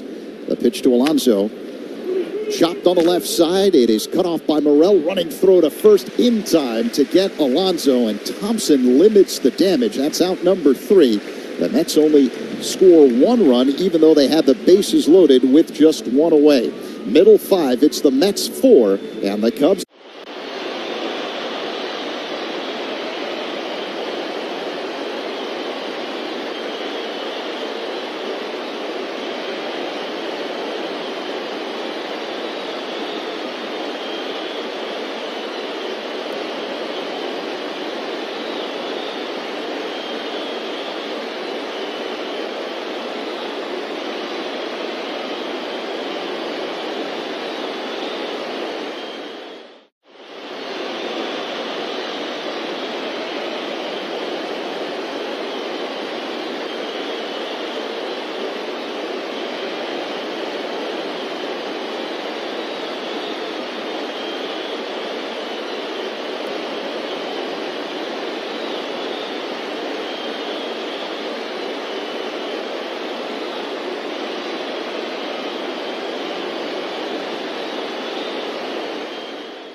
Four-0 lead over the Cubs. And the start of the last of the 5th is going to be delayed for a little bit. That's because the Mets starter, Luis Severino, called out the grounds crew. They're doing some work on the front slope of the mound. They've got that tamper. You see a broom, a bucket. There's a lot of different equipment out there to try and fix that mound. What happens sometimes is when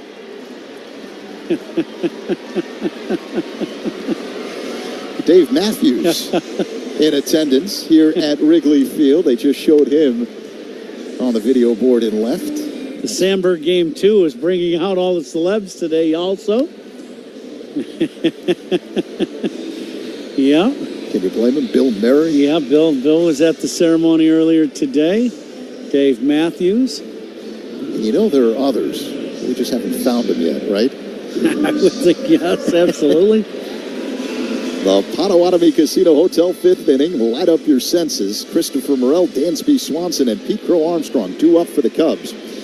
Here in their half of the 5th inning, and the Cubs playing catch-up. 4-0 New York. Luis Severino kicks and delivers. His first pitch to Morel is inside for a ball, 1-0.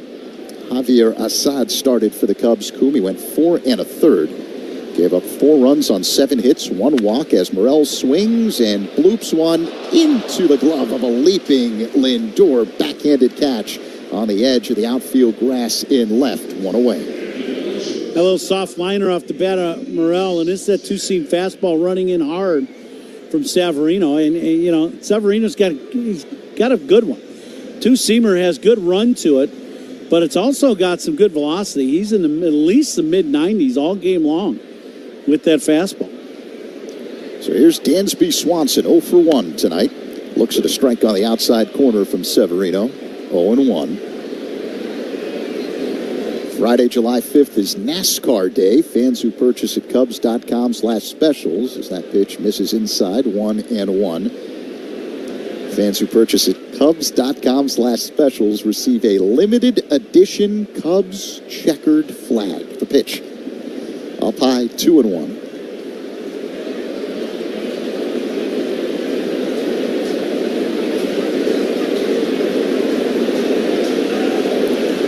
Swanson calls time. And digs in. Right-handed batter hits out of a crouch, stands deep in the box. Severino works his motion and the pitch. Fouled out of play by Swanson off to the right. 2-2. Severino's pitch count still in pretty good shape, only at 61 pitches now here in the ball game. And that's kind of been his MO as of late. He's been, less strikeouts and more on the attack and pitching to contact a little more. Swanson swings and misses. Strike 3. Severino got him with a slider. 2 away. Today, though, he does have the strikeout ball working. He's got 7 punch-outs here in the game, and we're 2 outs in the 5th. Pete Crow Armstrong was one of them. His first at-bat couldn't lay off the high fastball. They stayed at the top of the zone against Pete in his last AB. Crow Armstrong looks at a strike, a slider from Severino. Infield back for the Mets, except for the third baseman Vientos, who's on the infield grass. The pitch popped up, foul out of play, off to the left. 0-2.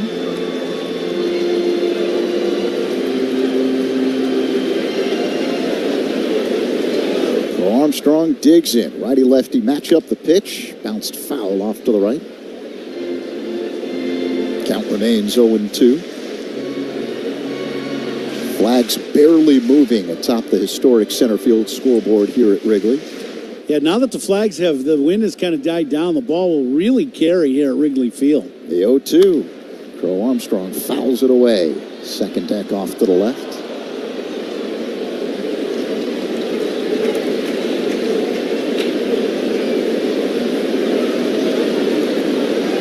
Center fielder Bader playing Crow Armstrong the other way in left center. Pitch inside. Yeah, they're not thinking in the air that Pete Crow Armstrong is going to pull the ball. The right field line there's got to be 120 feet between the right field line and Stewart. Yeah. Here's the 1-2. Crow Armstrong taps it foul at the plate.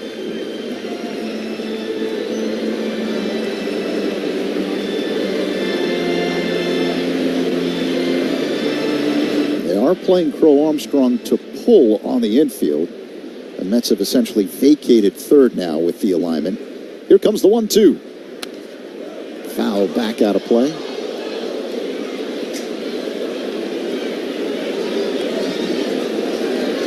Miguel Amaya on deck. Cubs have just 2 hits tonight. Nico Horner a single in the first. Cody Bellinger a single in the fourth. A 1-2 delivery. Called strike 3.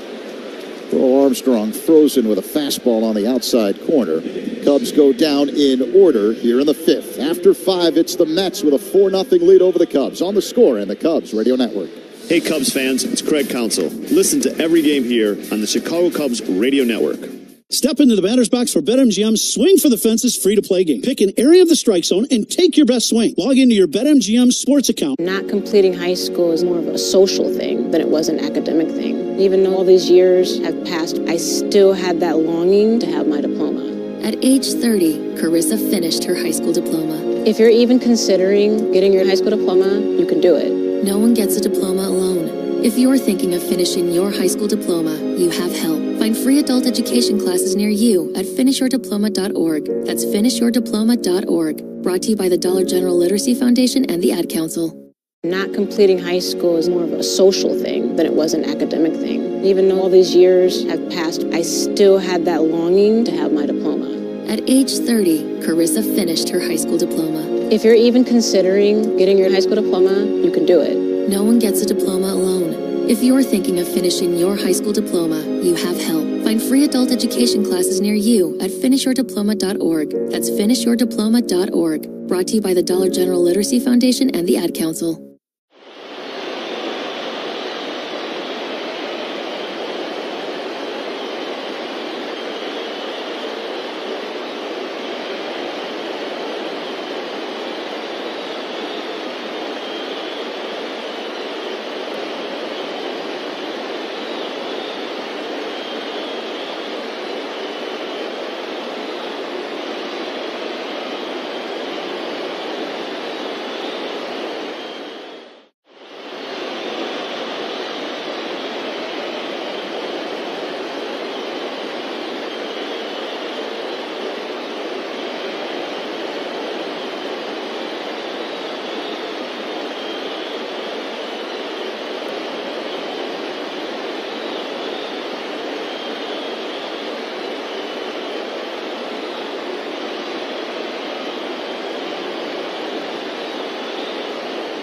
Thank you. How are you doing tonight? Hi, Pat. How are you? Hello, Ron. Great to see you, Bob.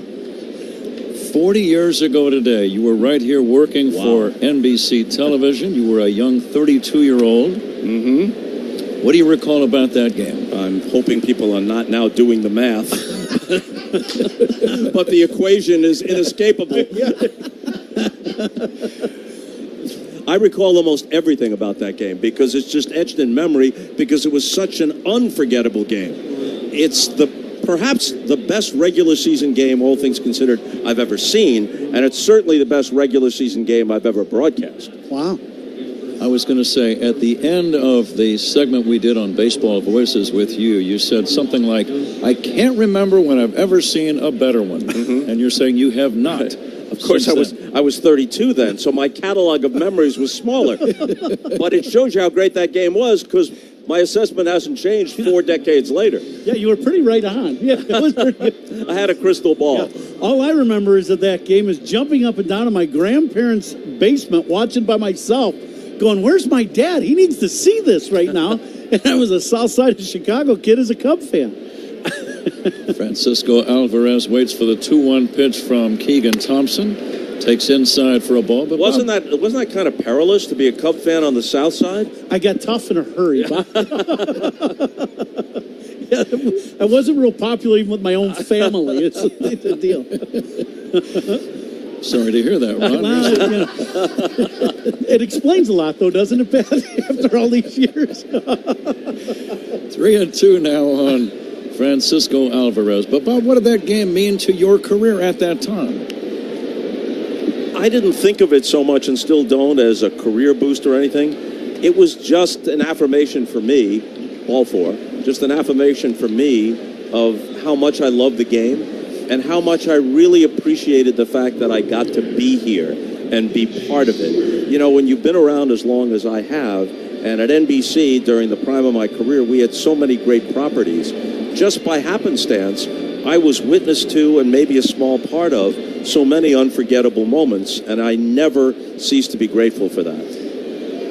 You know, it's interesting thinking about that one ball game. We're talking about a regular season baseball game. Yeah. 40 years later, is there any other game in any other sport, NBA, NFL, NHL, where you get the same treatment after 40 years of any game? I can't think of it. I can't think of another game, a baseball game, that specifically has a name other than the Pine Tar game, which was the year before, but that's not as glorious. That was a big dispute when George Brett had his home run temporarily taken away, and it's not the George Brett game, it's the Pine Tar game. Right. You mentioned that in the ceremony earlier, and I started thinking back as all these years, you were right on. You can't come up with a titled game. DJ Stewart lines a base hit to right in front of Bellinger, and his throw to second is late. The runner at first, Alvarez, had to hold up, thinking the ball might be caught, but he does advance to second. 2 men on, nobody out, 6th inning. Mets on top 4-0, and now the batter is Mark Vientos. But you know it's fun, too, just the startling factor of things that happen in any sporting event. And I could hear that in your voice on the second home run. Yes. Just, it came almost shockingly. Yeah, absolutely. And, you know, younger fans or those who don't have long memories think about the 2 homers. But on the day, he was 5 for 6 with 7 RBIs. And the homers only account for 3 of those 7. 7 RBIs. Not a bad day, Ron. As a hitter, I'm like, 7 RBIs in any day. You'd never forget that. It didn't have to have a title for the game if I knocked in 7. 0-1 on Vientos. And the pitch by Keegan. Chopped foul I just left think, side. as a kid growing up here and being such a Bruce Sutter fan and a Cub fan, and then for him to go to St. Louis was like, you know, right. And then for that to happen, I just remember him coming into the game and thinking, oh no, he's the best reliever in baseball. And Rhino to do that, you know, it was just incredibly shocking that could happen. Swing and a miss, strike 3. Vientos chases a high hard one. That's out number 1. Bob, your plans for the postseason? I certainly hope you're continuing to do some television.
Bellinger waiting for the 2-2 pitch from Luis Severino. The pitch. Swinging a pop-up foul and out of play. He's keeping his pitches up. Everything's about belt high or slightly above. Yeah, he's wanted to stay in that upper part of the zone against the left-handed hitters. He's had success with that all night long. Severino with a brand new ball. The pitch on the way. Fouled away again. Off-speed pitch this time.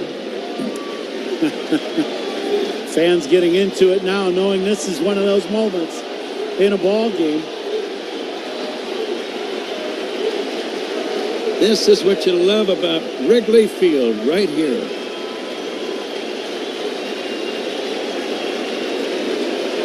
Severino steps off the rubber.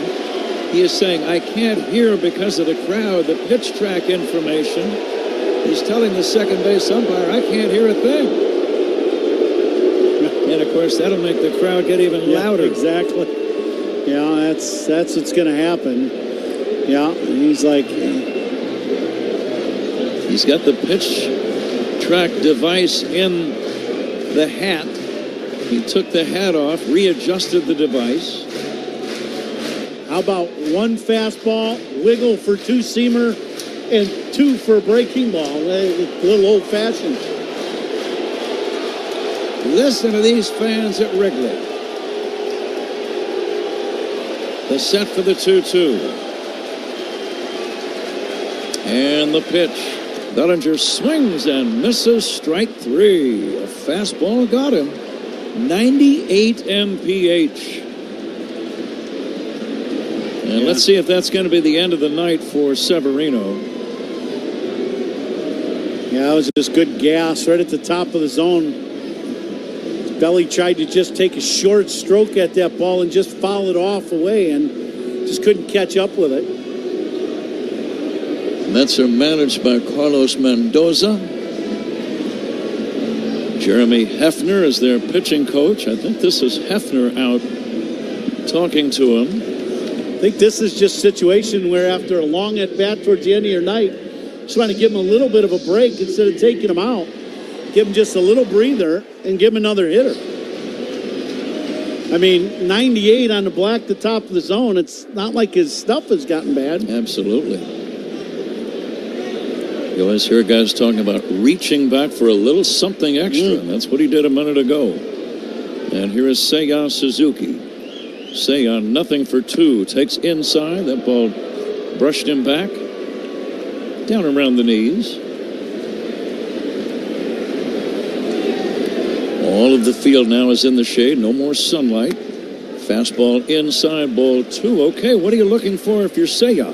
Well, you know, they've thrown two fastballs in, and I would look fastball here, and I'd look back inside. I just don't know if he's going to give him another fastball in the zone. Pop fly, shallow center, racing in. Bader still coming, makes the catch to end the inning. Suzuki flies out. Cubs don't score. It's on to the seventh inning. Mets 4, Cubs nothing. This is The Score and the Cubs Radio Network. Cubs Talk with Mully and Haw, mornings 5:30 to 10 on The Score, official radio home of the Cubs. Bosch tools are built for workers. Bosch's power help work go more smoothly when you need it. The 2-in-1 impact driver and wrench quickly changes between bits and sockets, so you only need one tool instead of two. And the X-Lock grinder switches wheels up to 5 times faster than standard grinders when you need to change tasks in a hurry. Bosch tools take care of the job and you. Bosch tools, what hard workers deserve. Learn more at BoschTools.com. Money saved through energy efficiency can directly benefit a business's bottom line. That's why businesses throughout Northern Illinois are partnering with the ComEd Energy Efficiency Program to find up to 35% in energy savings, resulting in lower energy costs for their facilities. Because at ComEd, we're powering your business's future. Learn more at ComEd.com/poweringbiz. ComEd, powering lives. Savings figure is hypothetical only. Actual savings will vary based on the measures implemented and on customers' usage and rate. Cubs fans, it's Barstool Big Cat here, and I've got a game changer for your morning. Stella Blue Coffee, the official coffee sponsor of Cubs Radio. And whether you're into cold brew, pods, ground, or whole bean, Stella Blue Coffee has you covered. Plus, every bag sold helps save homeless dogs. Head to your local Jewel, Osco, or Mariano's today for the best deals, or find us online at StellaBlueCoffee.com or Amazon. It's time to take back your morning. Hefty Trash Bags, the official trash bags of the Chicago Cubs. Hefty Ultra Strong Trash Bags resist rips, tears, and leaks. Strength resist rips, tears, and leaks. Strength that's anything but ordinary. Hefty, hefty, hefty.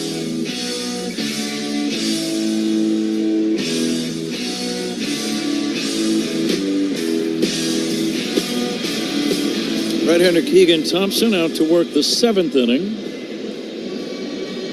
You see Severino receiving congratulations from many of his teammates. Many times that means he is done for the night. We shall see. Mets got 3 of their runs in the 3rd, if you're just joining us. A 2-run homer by Francisco Lindor to the opposite field and left. Brandon Nimmo followed with a homer in just about exactly the same spot in left field.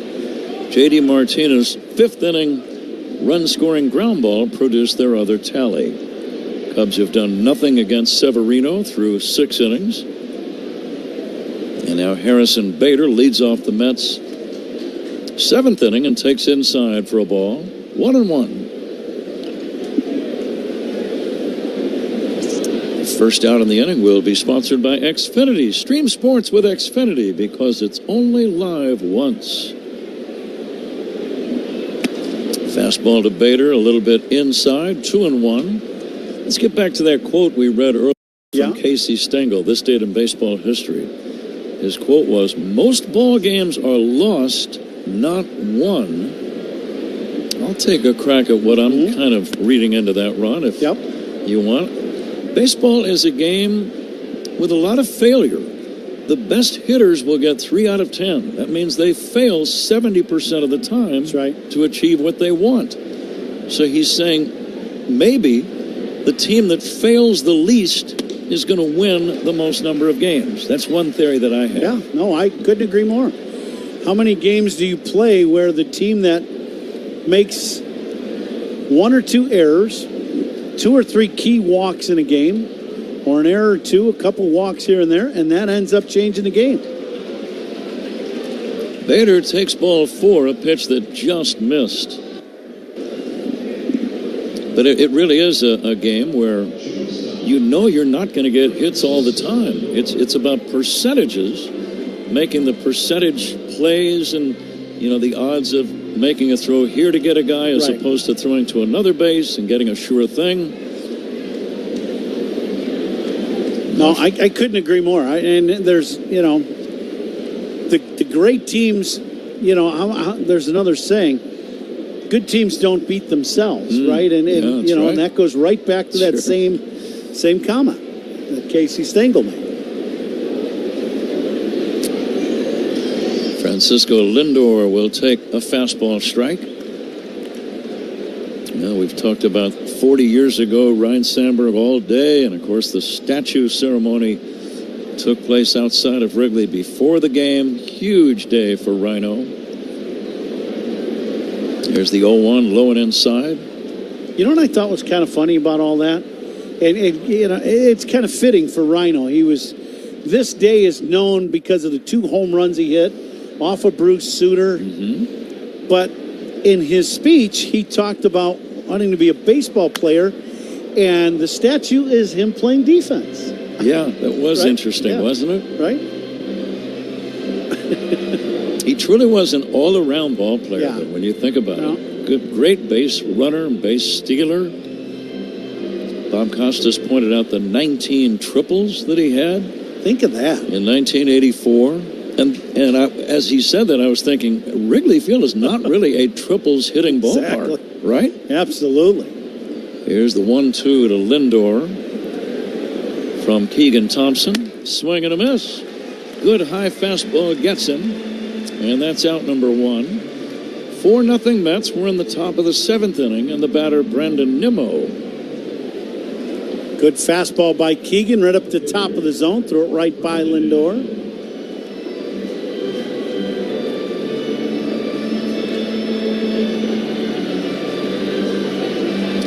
Nimmo homered and had a base on balls and also grounded out.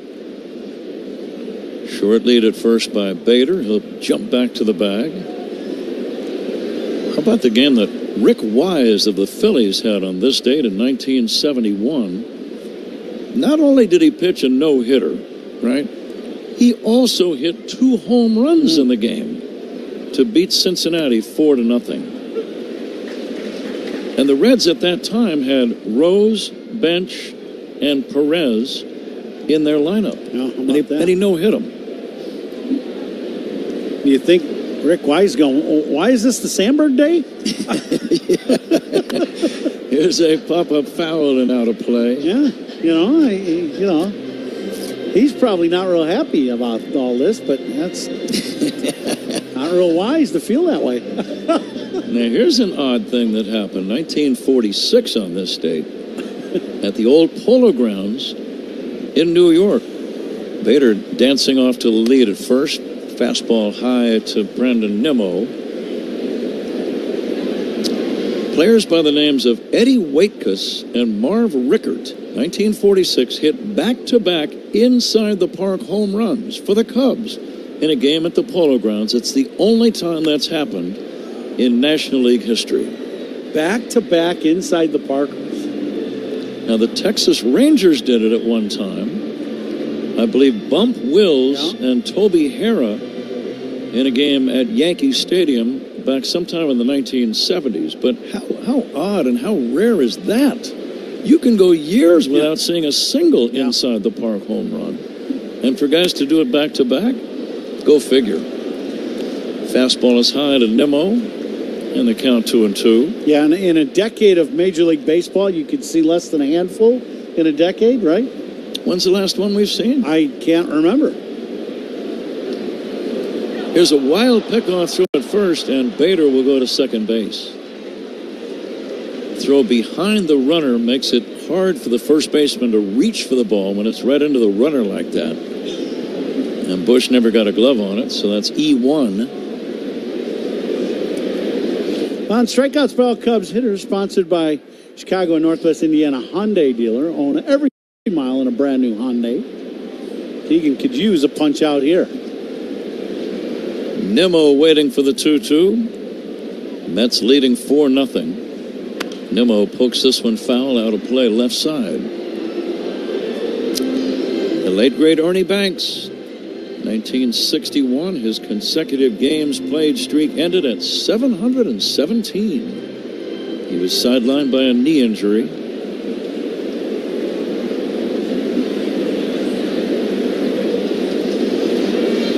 And now the 2-2. Pulled foul toward the Mets first base dugout. It bounced off the protective screen. 7th inning stretch sponsored by Volvo plug-in hybrid vehicles, electric cars with a backup plan. Visit your local retailer to learn more. Now Keegan Thompson ready for the 2-2. Fly ball to left, pretty well hit. Back goes Happ with a play, makes the catch shy of the track. Tagging is Bader and going to third safely. Pretty good base running by Bader. Moving up on the fly ball. You think the fact that he's an outfielder himself, realized that when you have to go back on a ball, it's a little harder to make a throw? Yeah, and Ian was not in position to be able to get behind this ball and make the throw home.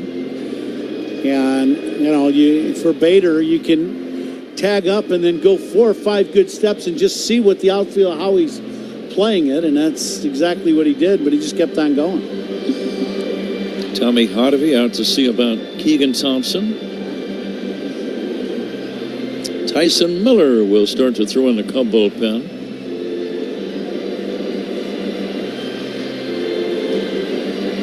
White Cubs would really love for Keegan to get hot. He such a good year a couple years ago, and then has had some health issues.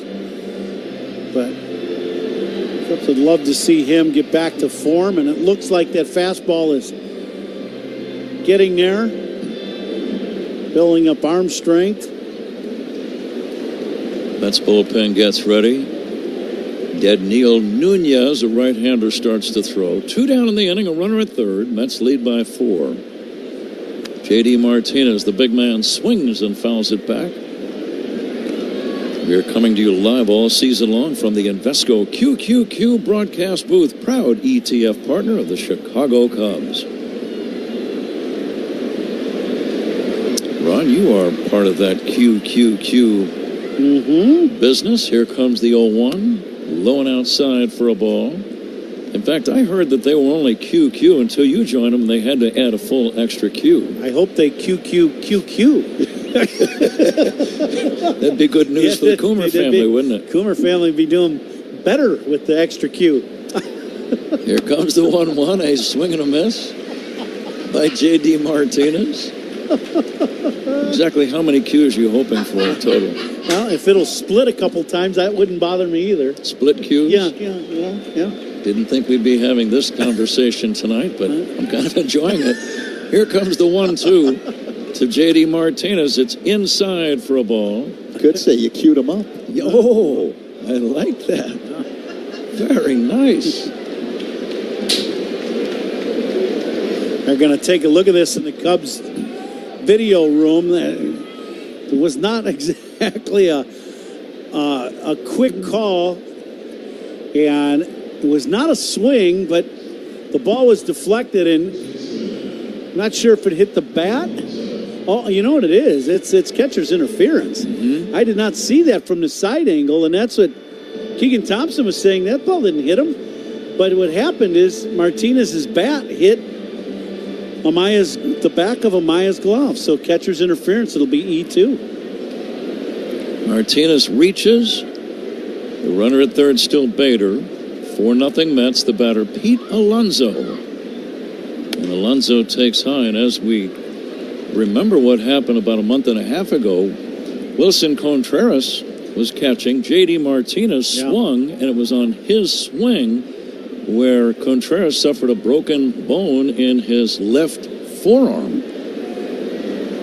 Here comes the 1-0, taken high for a ball. Usually you would say that a hitter that does that often has a very long swing, right? The swing goes behind him. That's not necessarily the case with J.D. Martinez. He likes to let the ball, which is unique for a guy with his kind of power. He likes to let the ball get deep and hit the ball and really drop the head of the bat down on the ball. So it's somewhat unique for him, but that's also why he drives the ball so well to right center field. 3-0 on Pete Alonso. Be careful here. You know he has the green light. Yes, he does. He chops it foul. 3-1.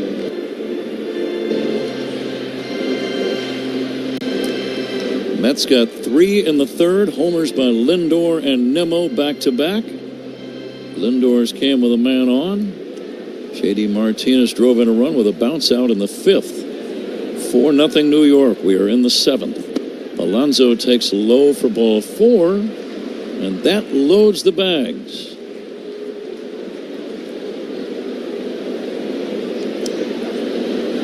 And that'll bring out Craig Counsell. That last breaking ball just missed. Alonso didn't chase. And the Cubs will go to the bullpen. So Alvarez due up.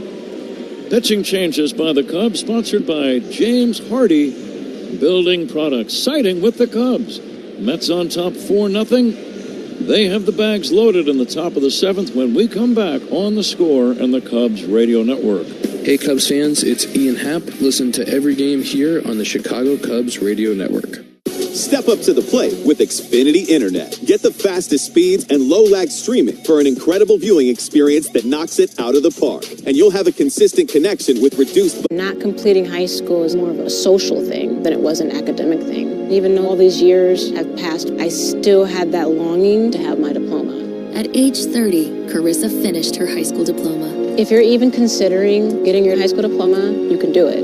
No one gets a diploma alone. If you're thinking of finishing your high school diploma, you have help. Find free adult education classes near you at finishyourdiploma.org. That's finishyourdiploma.org. Brought to you by the Dollar General Literacy Foundation and the Ad Council.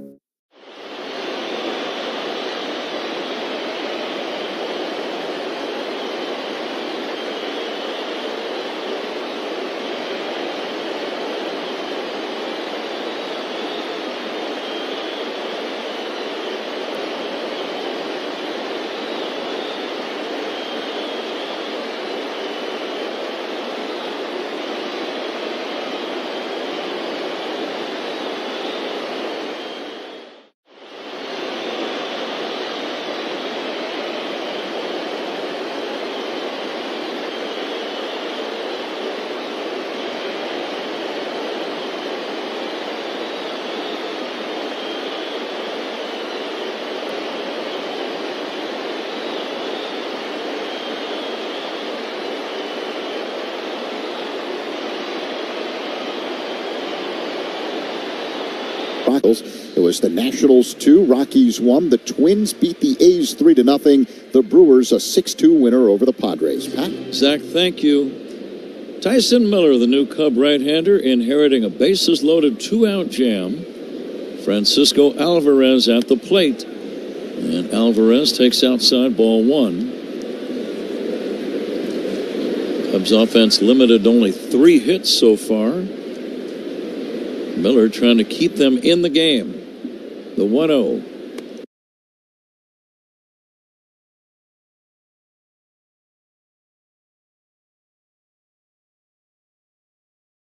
Swing.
cards tonight, but how about him being the hardest working player of the game? That is sponsored by Bosch Power Tools.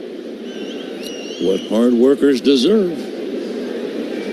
3-2 pitch chopped foul left side. Mets trying to improve to 2 games under 500. Cubs in danger of falling 4 below. Cubs and Giants tomorrow night. The Giants will have a 5-game losing streak as that series gets underway. In Northern California tomorrow night. Swing and a miss. Strike 3. Lindor is gone.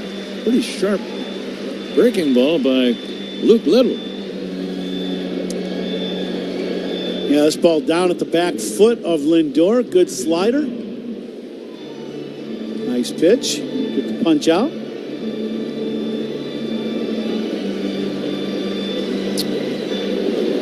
Brandon Nimmo, the batter, had an opposite field home run earlier. He's also walked. 1 for 3 in the game. Takes inside for a ball. Ron, it's about that time to have you named the Toast of the Game ball player, presented by Benny's Beverage Depot. If you can't find it at Benny's, just drop to your knees and start sobbing uncontrollably. Boy, wouldn't that be something if you walked into a Benny's and saw that? That would make you want to have a drink for sure.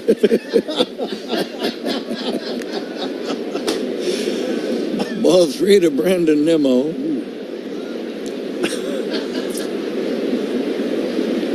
Actually, I should say it's probably not worth drinking if you can't find it at Benny's.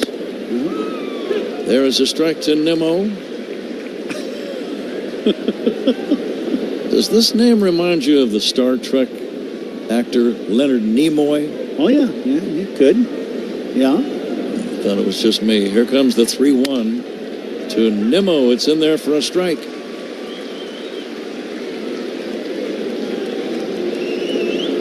Now, Zach, isn't there a animated character in a movie?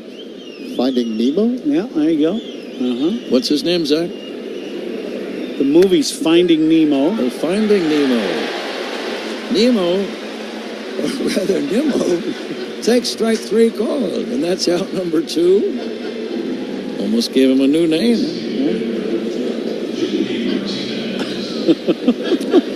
2 gone, and here's J.D. Martinez.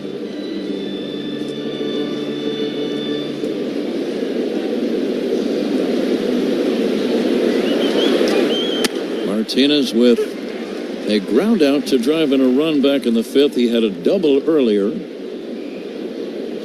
1 for 4 in the game. J.D. Martinez. Big, strong, right-handed batter. Here comes the 0-1. Big chop to short. 2 bounces to Dansby Swanson. He throws to first to get him. 1-2-3 for Luke Little. Let's see if the Cubs can stage a late rally. After 8.5, Mets 5, Cubs 2. This is The Score and the Cubs Radio Network. Listen to every Cubs game all season long. Not completing high school is more of a social thing than it was an academic thing. Even though all these years have passed, I still had that longing to have my diploma. At age 30, Carissa finished her high school diploma. If you're even considering getting your high school diploma, you can do it. No one gets a diploma alone. If you're thinking of finishing your high school diploma, you have help. Find free adult education classes near you at finishyourdiploma.org. That's finishyourdiploma.org. Brought to you by the Dollar General Literacy Foundation and the Ad Council. Not completing high school is more of a social thing than it was an academic thing. Even though all these years have passed, I still had that longing to have my diploma. At age 30, Carissa finished her high school diploma. If you're even considering getting your high school diploma, you can do it. No one gets a diploma alone. If you're thinking of finishing your high school diploma, you have help. Find free adult education classes near you at finishyourdiploma.org. That's finishyourdiploma.org. Brought to you by the Dollar General Literacy Foundation and the Ad Council.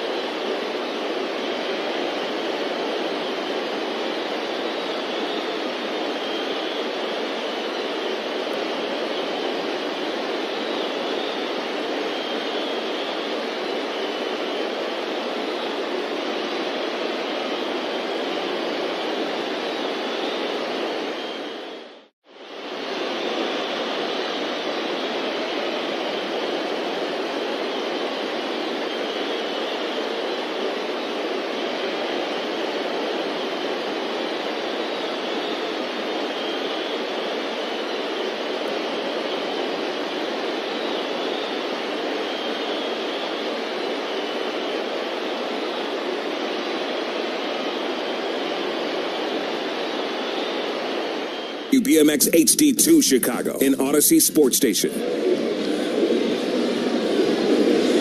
Edwin Diaz is the closer for the New York Mets. The umpires just inspected his glove, and they found a substance apparently because he has been tossed out of this game, I believe, Ron. I think he's been kicked out, and Vic Carapazza kept checking his hand, his index finger and his middle finger, and they kept touching it. And then they brought in the first base umpire who did not check it to see Adam Hammery, and he checked it. And so either he's been kicked out of the game or he's going to be made.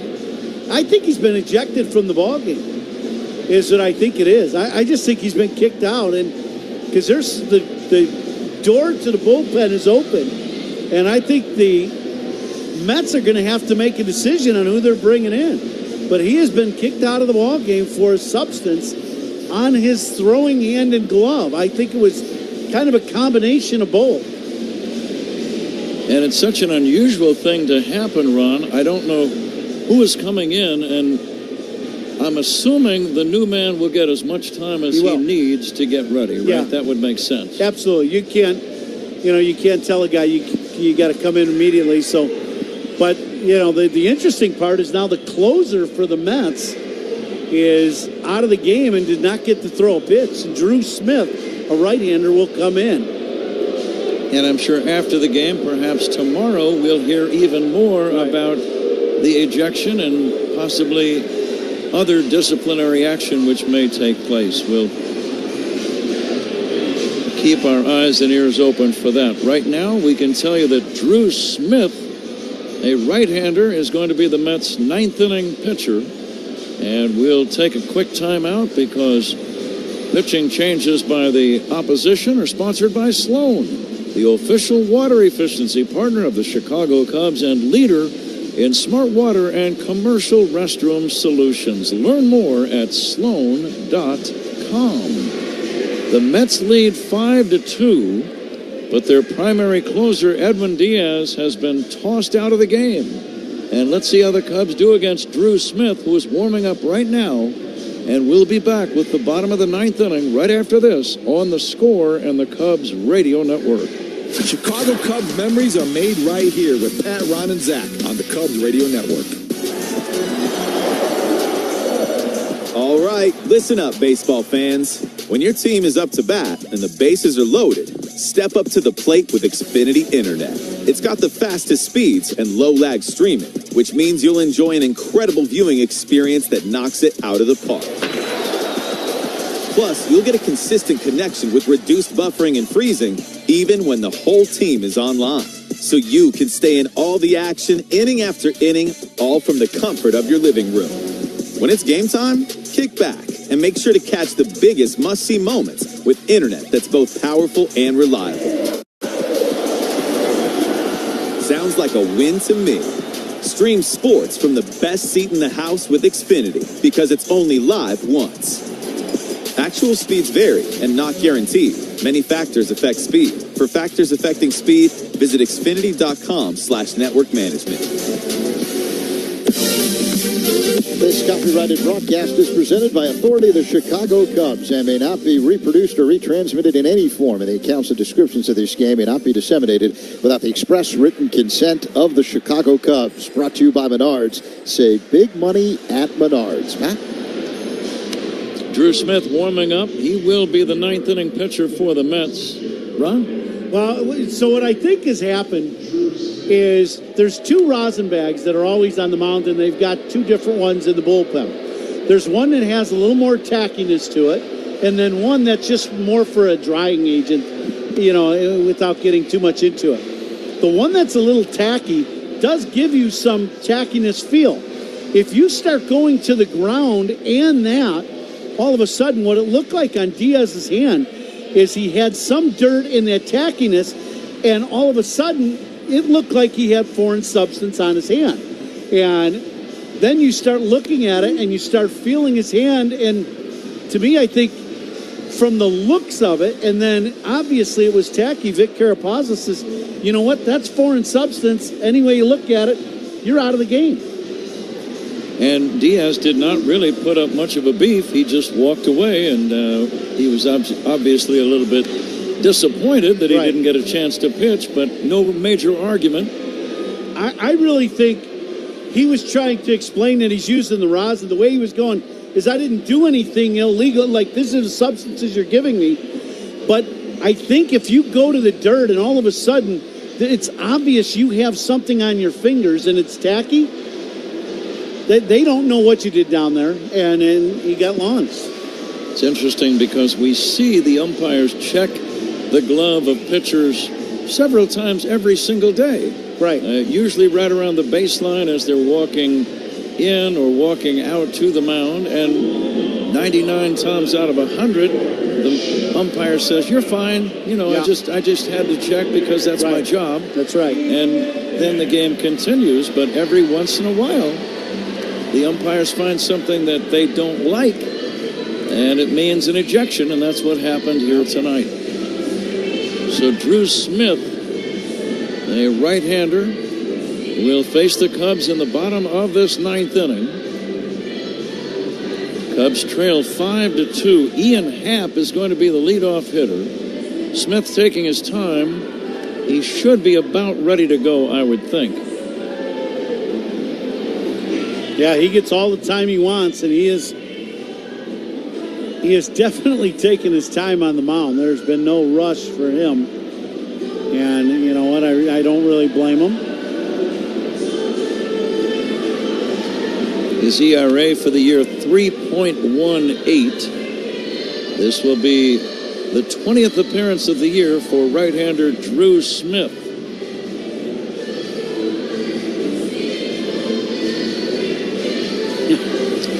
He's taking his own sweet time, that's for sure. It's not like the bullpen phone just rang and he needed to get up for the next hitter. That's definitely not it.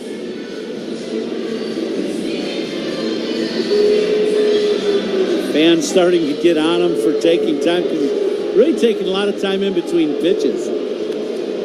Mets outfielders were playing catch. They've tossed that ball in. The infielders were staying loose, and now I think we're ready for the resumption of play. Bottom of the ninth inning, Mets 5, Cubs 2. Ian Happ will try to get on base any way he can. A huge crowd on this Sunday night, 39,417. Very few have gone home.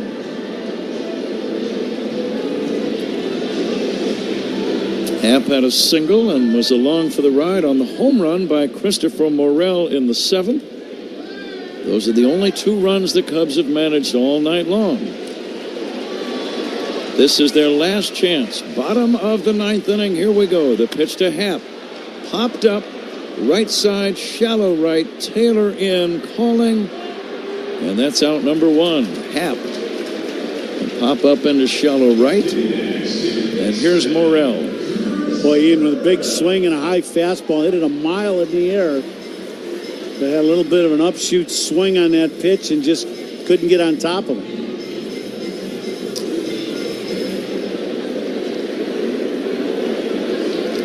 Morel's 2-run homer in the 7th inning is the extent of the Cubs offense. And he'll take a fastball down low. Almost looked like the catcher Alvarez was crossed up. Morel now up to 45 RBIs. Wearing the red batting gloves on either hand. He'll take a strike. Hey, you think for Christopher, he's at 15 and 45. 15 bombs, 45 RBIs. We're not at the halfway point yet. In 3 more games, the Cubs will be at the exact midway point of this season. There's a strike, 1 and 2.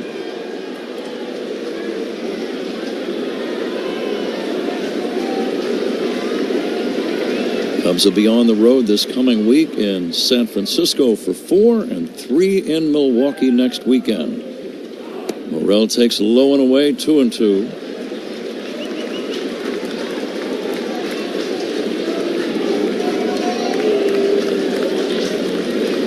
Cubs having a hard time putting positive performances back to back to back.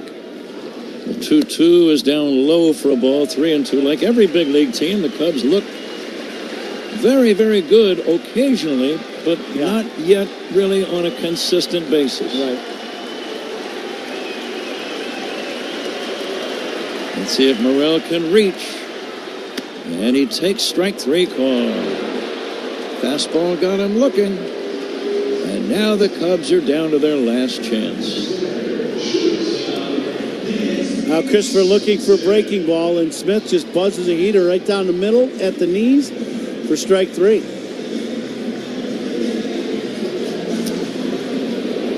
Dansby Swanson steps in. Dansby 0 for 3. Flied out, struck out, grounded out.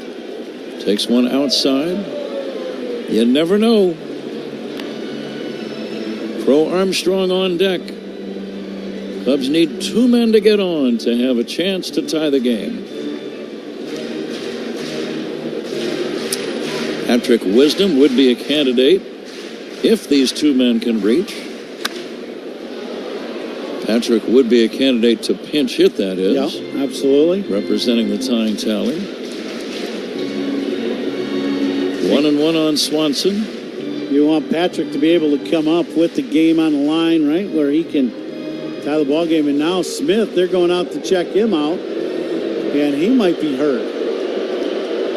I noticed on strike 3 to Morel, after that pitch run, he kind of lifted up his right leg as if there was a twinge in the hamstring area where the upper leg meets the torso. I'm not sure if that's what they're talking about right now. It looked like it bothered him briefly. Could be experiencing some cramping. It's been very hot here in Chicago, and they had an off day before they got here in the city. So they've been here for quite a few days, so you never know. Smith says he's fine, the trainer, and the manager, Carlos Mendoza, they head back to the dugout.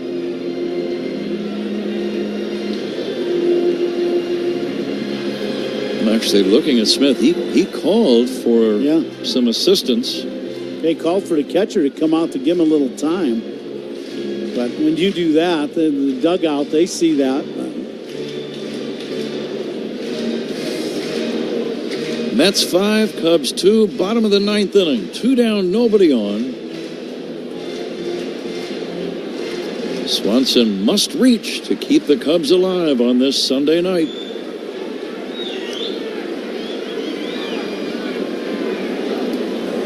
And the 1-1 to Dansby. Swing and a miss, and the Cubs are down to their last strike.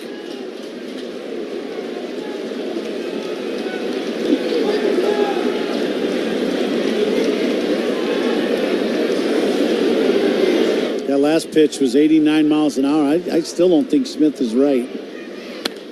Swanson reaches for one, fouls it away off to the right. He cut that one loose. That was 95, so maybe he is okay.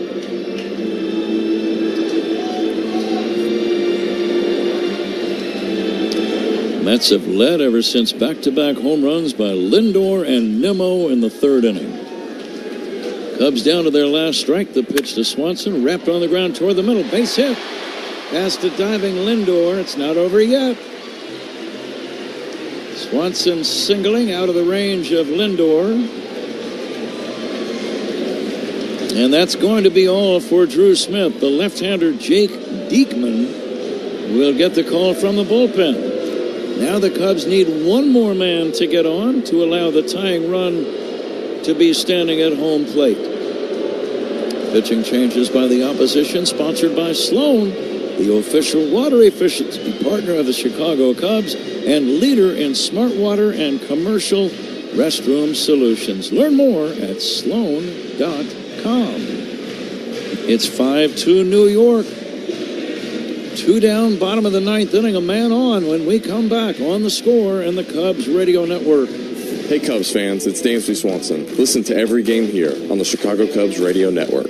With same-day pickup and next-day delivery on most orders from Grainger, the Cubs get the products they need right when they need them. You can too. Team up with Grainger for professional-grade supplies for all industries, backed by product experts and free technical support to help quickly find what you need. Call 1-800-GRAINGER, click Grainger.com, or stop by one of 5 Chicago area locations to keep your operations moving forward. Grainger, for the ones who get it done, an official partner of the Chicago Cubs and Wrigley Field.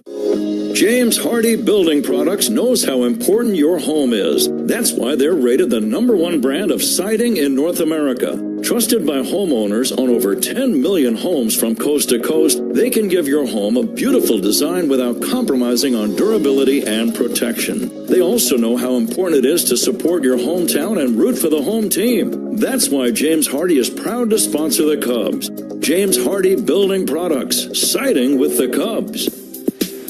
Checking the Major League Baseball scoreboard, the Brewers a 6-2 winner over the Padres. Milwaukee scoring 5 over the Padres. Milwaukee scoring 5 times in the second inning. Tobias Myers went 5 innings, giving up just 1 run for the win.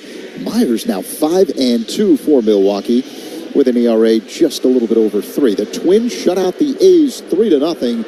The Nationals a 2-1 winner over the Rockies. It was the Rangers 4, Royals nothing. The Cardinals beat the Giants 5-3. Alec Burleson with 2 hits and 2 RBIs. The Astros an 8-1 drubbing of the Orioles.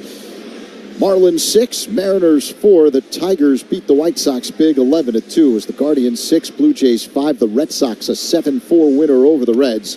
Jared Kelenic went deep for Atlanta. The Braves 3, Yankees 1. The Rays knock off the Pirates 3-1. It was the Phillies 4 and the Diamondbacks 1. Pat? Left-hander Jake Diekman, bearded, tall, long-legged left-hander.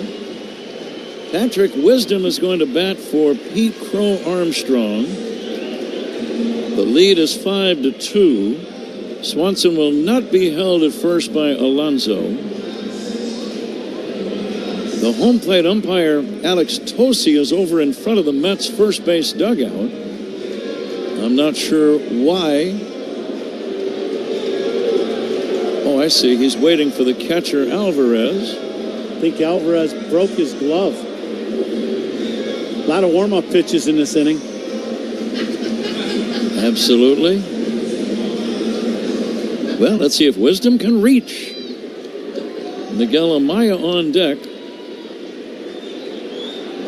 Very few fans have left. Let's see if they get rewarded. Wisdom takes a strike, a fastball, 0-1.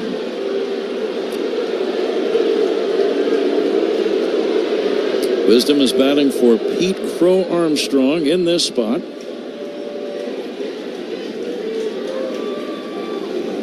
Diekman ready for the 1-strike pitch. Check swing, that's going to be a strike. Patrick tried to check and hold up, couldn't do it. Now it's 0-2. And now you just got to shorten that swing up and try to put this ball in play. Huge hole on the right side of the diamond.